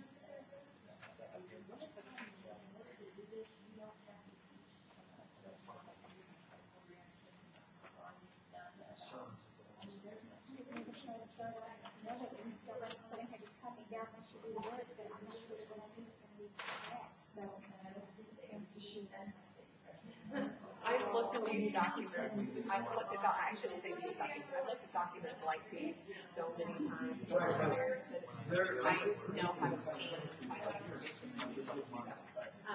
LS 1-6, I'm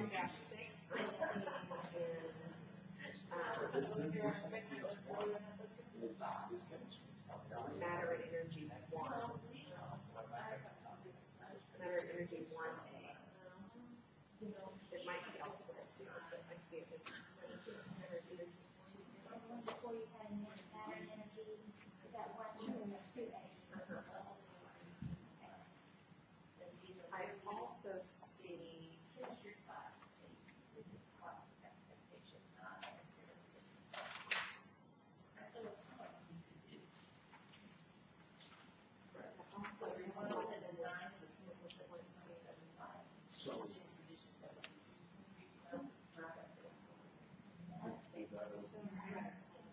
yeah, I'm still on 6, and because it's in number 6 of living organisms in multiple places as well. It talks about it in. Well, not necessarily, so,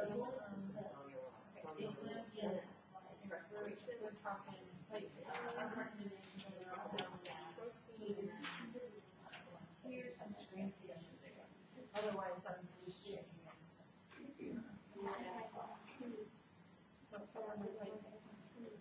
Yeah, and it definitely fits in there as well. There's an overlap there.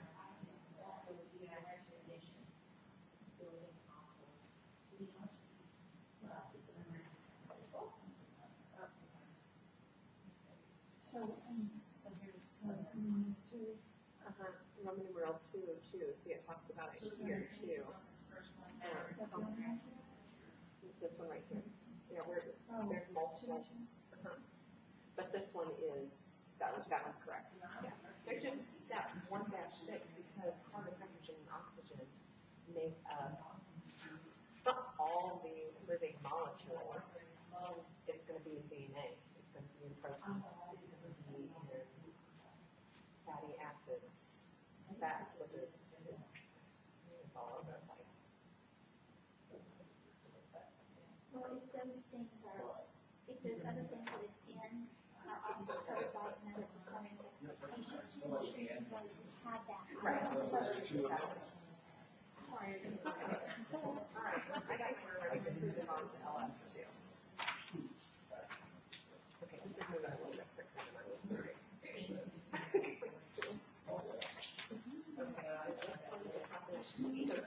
So this is mostly going to be in Roman numeral 3. Yes.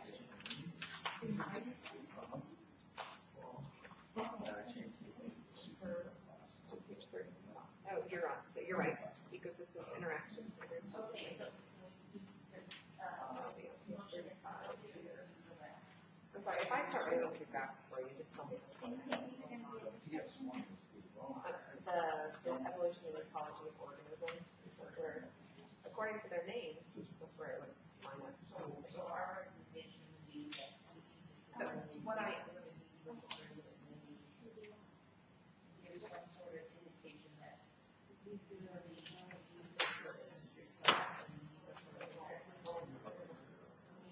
Because, like you said, there's a lot of jump ones that we get through. What about GPI? Not, there's so much stuff. But there's so much. You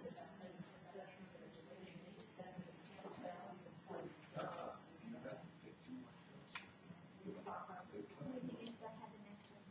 You could actually probably go to 2B, because even though 3 is only used in I, the fact that it says to support exploration of factors that affect hearing aid capacity due to a different scale, it still works with 2B. I says how to explain how populations will be consistent with change on their structure in response to changes in biomass.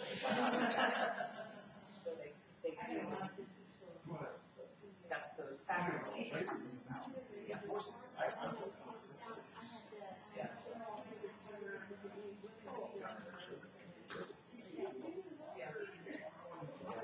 Which it is. It is. No, this, most of these are. So it's I in this one? It's really, LS2-1 and LS2-2 are both covered by all of number 2. Because we're talking about human interactions, we're talking about natural, So undisturbed things. first and second was 2, 1, and 2. Oh, you know what? I also have 2-2, under 2C though. Exactly, that's why I'm saying both of those, LS2-2, 2-1 and LS2-2, both of them fit under that entire blanket of 2. I mean, we can pick and choose and say, oh, well, it fits perfectly in this one, but when it says factors affecting biodiversity, we don't want to just talk about biotic and abiotic factors. We want to talk about what human interaction and what humans are doing to it, loss of habitat, so on and so forth. So we want to include humans and their activities from letter C with that. We also want to talk about how populations interact with one another and how that changes. And that's in A. So it's really all about all of number 2 on both of those.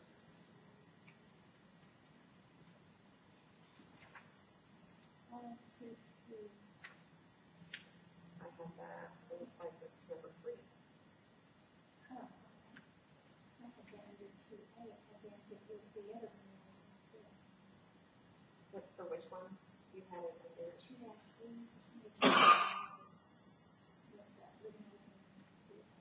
It's probably there too.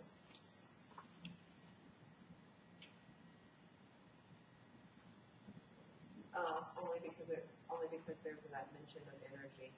But 3 fits everything, and the evolution of ecosystems, matter recycles with water, and energy flows through the, so it fits us better there. Yeah, and 2-4 is going to be the same thing. It's going to be that really default 3 4.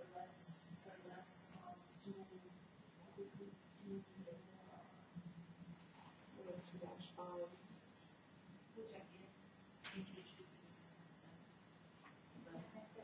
I don't have that one. I have it on my script, but I didn't have it on my. I would monitor that because carbon, especially since it's talking specifically about cycling of carbon, that is, I mean, that probably lines up with something else as well.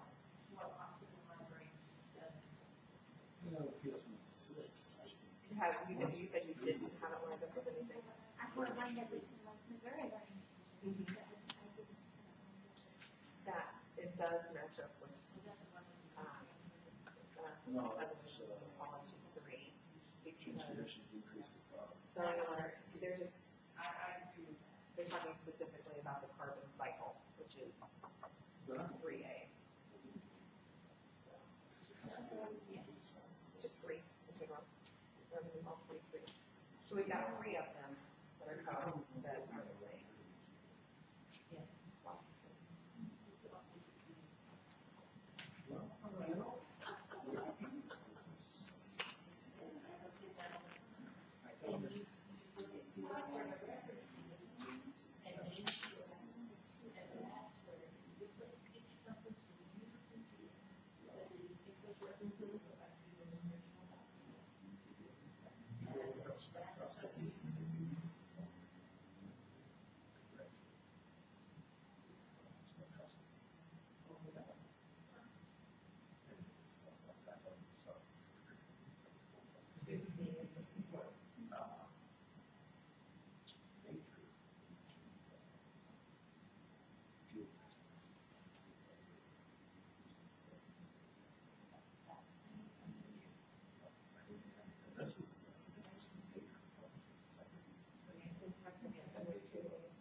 the some word of those. behavior, if they just You're talk not, about evidence for the technology. the role of the group or a group and their species, individual species chance to survive and reproduce, I would put that in evolution. Number one. We kind of talked about that elsewhere, this seems to specifically be geared towards which is Group behavior. Yeah, it'd be geared specifically towards group behavior. And this is one that I would question.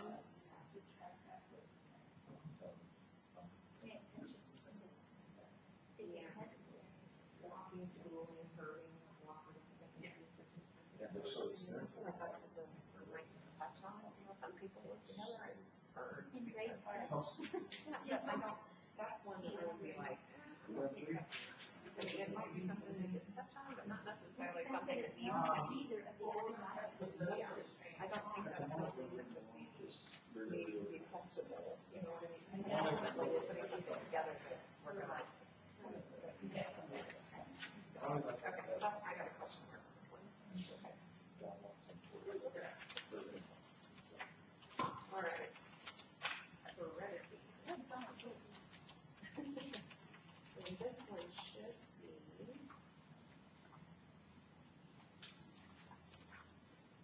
On pages 33 and 34. Which says, Like the living organisms section. you want, I have.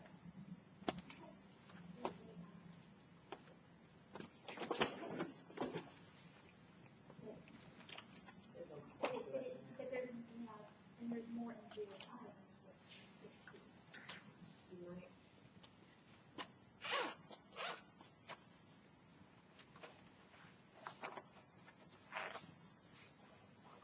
Let's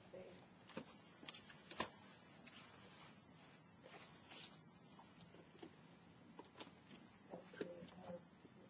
Let's see.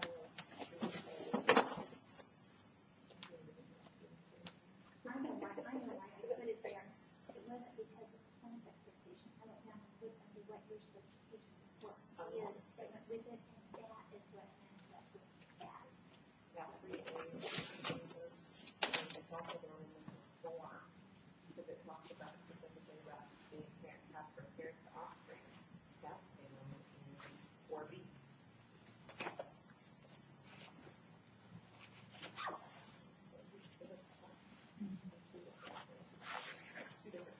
Two different things are covered.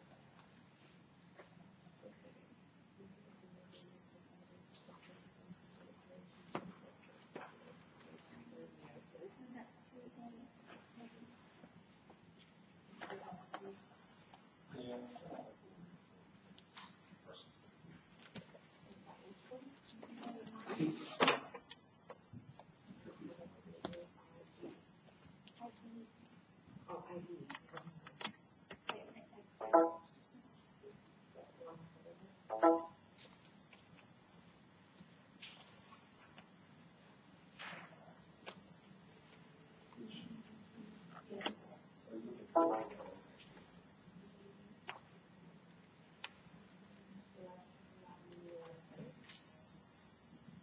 Which is 4B.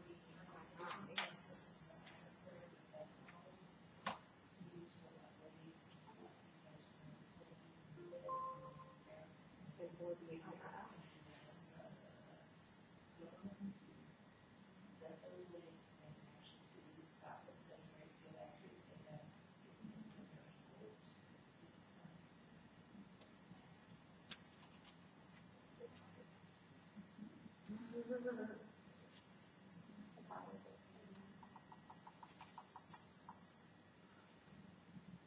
Oh, that's also 3A.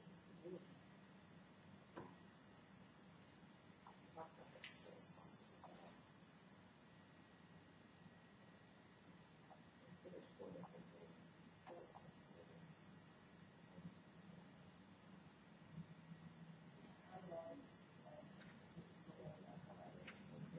Okay, that is 4C, the neogenetics.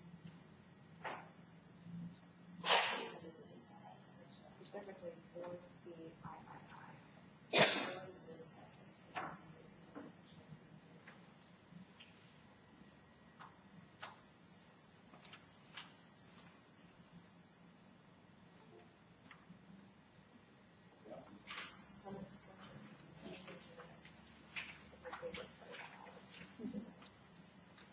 Yeah, I had a question, senior college, and I had this question, how they found out the rest, because it was so fast.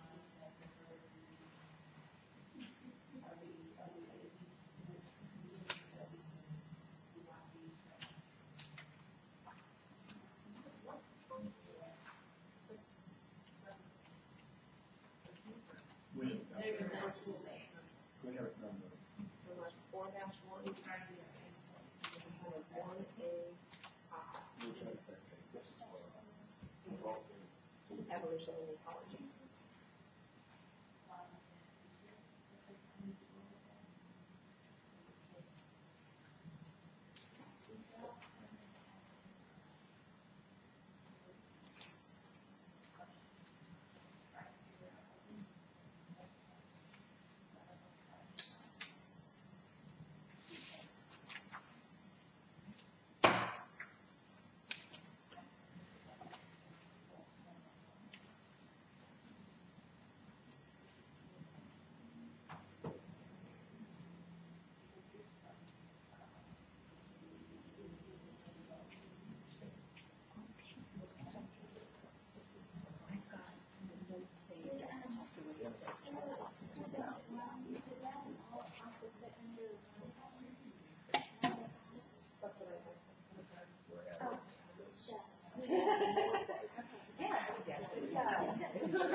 You need more coffee tomorrow morning. I'd say that's right.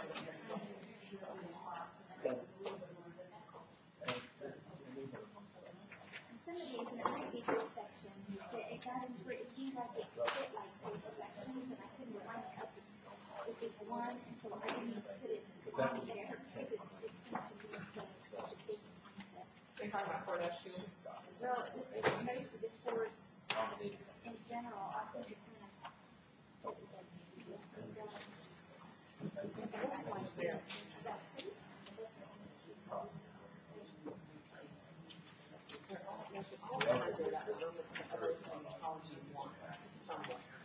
Yeah, I think that's why I didn't put it on there, because I was thinking it in the same spot. I mean, it definitely fits with 1B. That's something and that's not all of them, it's not all. Put it inside. The point is to make sure this is all coming out. So okay. So it's right there. Nobody will bother it. Okay. BII. Explain that evolution is the outcome of natural selection. Organisms pass their genetic traits to their offspring. Offspring are not identical to each other, but carry genetic variation as a result of both mutation and recombination of existing origins. For all members of generations of reproduce because of genetic makeup of the next generation will be derived from individuals that are able to pass on their alleles, functions of individuals and advantageous characteristics will increase in population. That's part of it.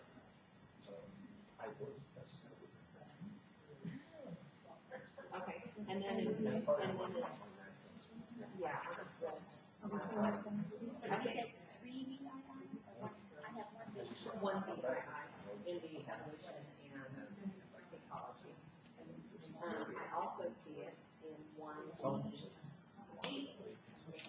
environment can be able to have that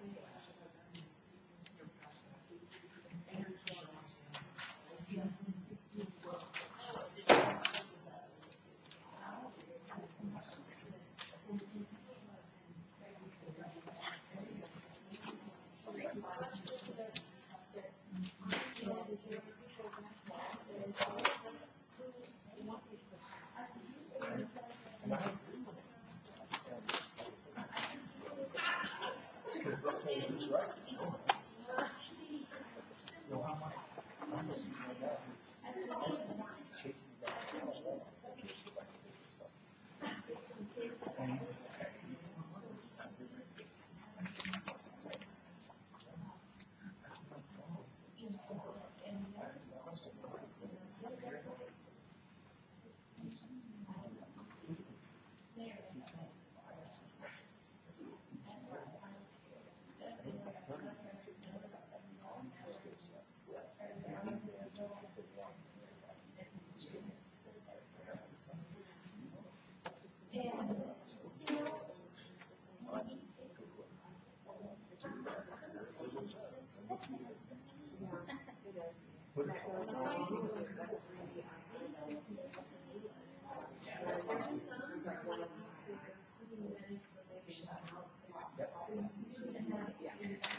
Which is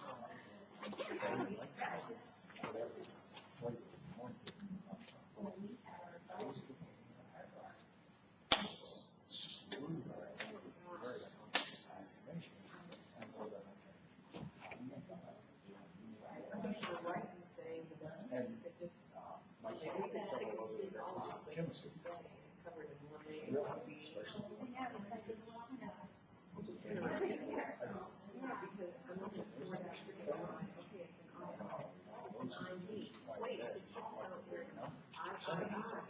So, and then it comes to the point of, do you need to come up with a class? Do you need this many, or can you reduce them because there's so much repeat? Pick your favorite two, or something, and still cover it, because each of these performance covers so many. But maybe these could be reduced in some way. Okay, here's a couple of other things I would think. If you look at 4-2 and 4-3, while they're dealing with the same content, they're asking them to demonstrate it in two different ways. One of them is constructing an explanation of the evidence, while the other one's applying statistics and probabilities. You've got that math component. So they are looking at it in two different ways. I mean, not to say that you can't do it now, but they are trying to do it in two different ways. I do not know all of the universe, maybe a place where it's not. But now, you ask me if I expect it to be.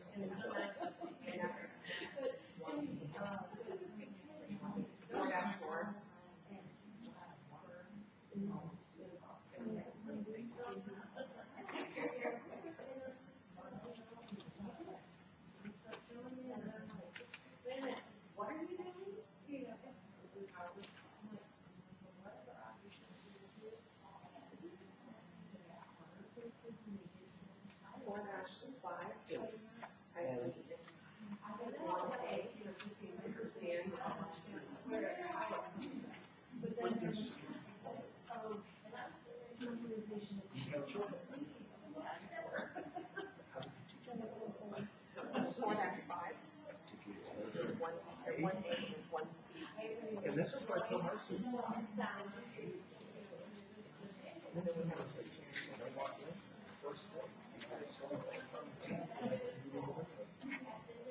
Not because they're great people, it's because you got the same language. So I say phosphate, you're not saying Did you be done? there's a great example of actually know. It's an engineering one.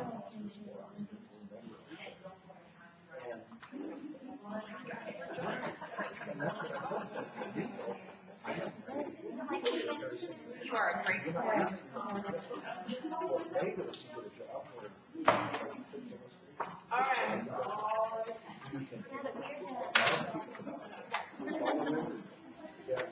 part of my original training was maybe you did anything like that.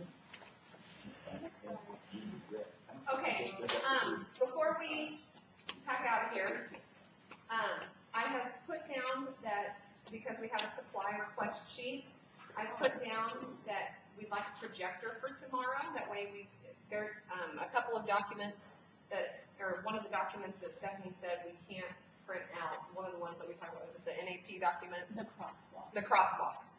they're not gonna print that out for us because it's really long. So, It's 19 to 36 pages per grade level. yeah, so, I'm asking them to bring a projector tomorrow so that if we need to throw something up there for all of us to look at, we can.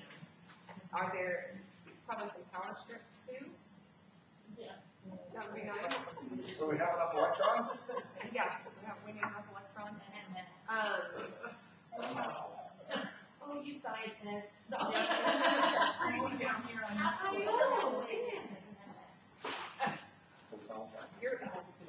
I know, I just marked sign-in sheets, but I assumed we would already have the sign-in sheets and our lunch tickets, I don't need to request. Okay, is there anything else that you guys can think of that we might need for tomorrow? What do you want us to do for? Well, hold on, one thing at a time. All right, so we have, other supplies that they could get for us, should we need them. Our pencil box of supplies, which there's already one there.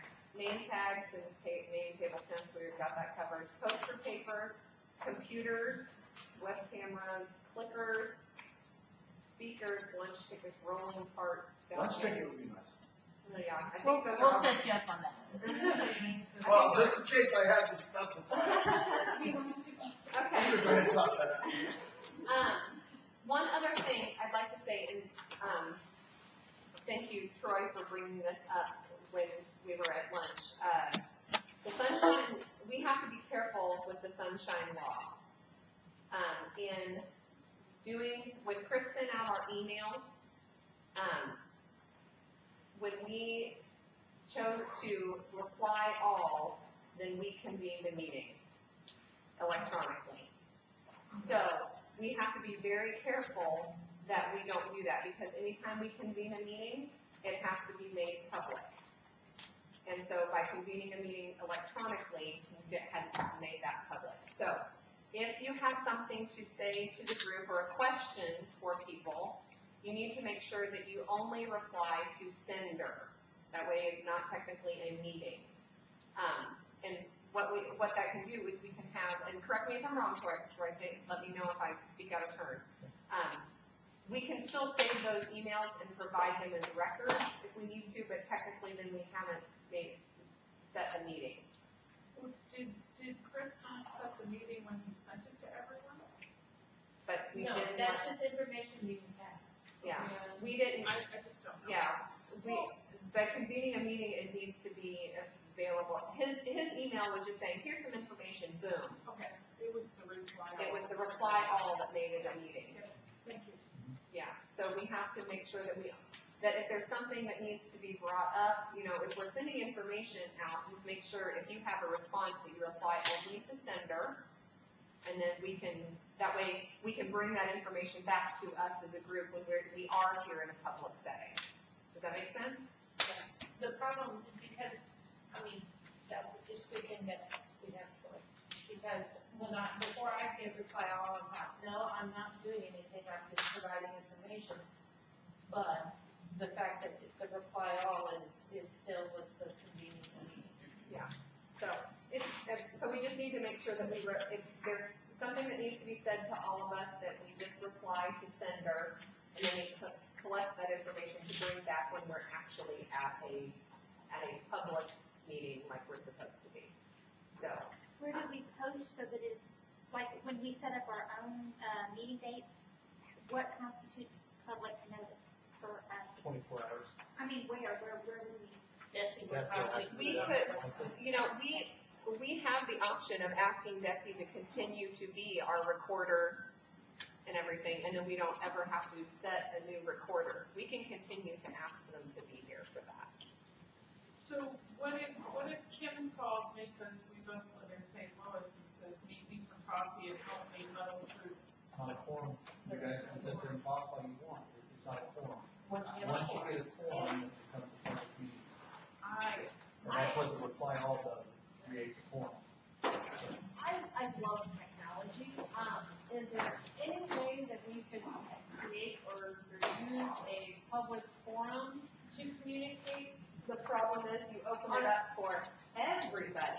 Not where everybody could comment, but where everybody could read it. It has to be viewable by the public. Well, that's what I'm saying.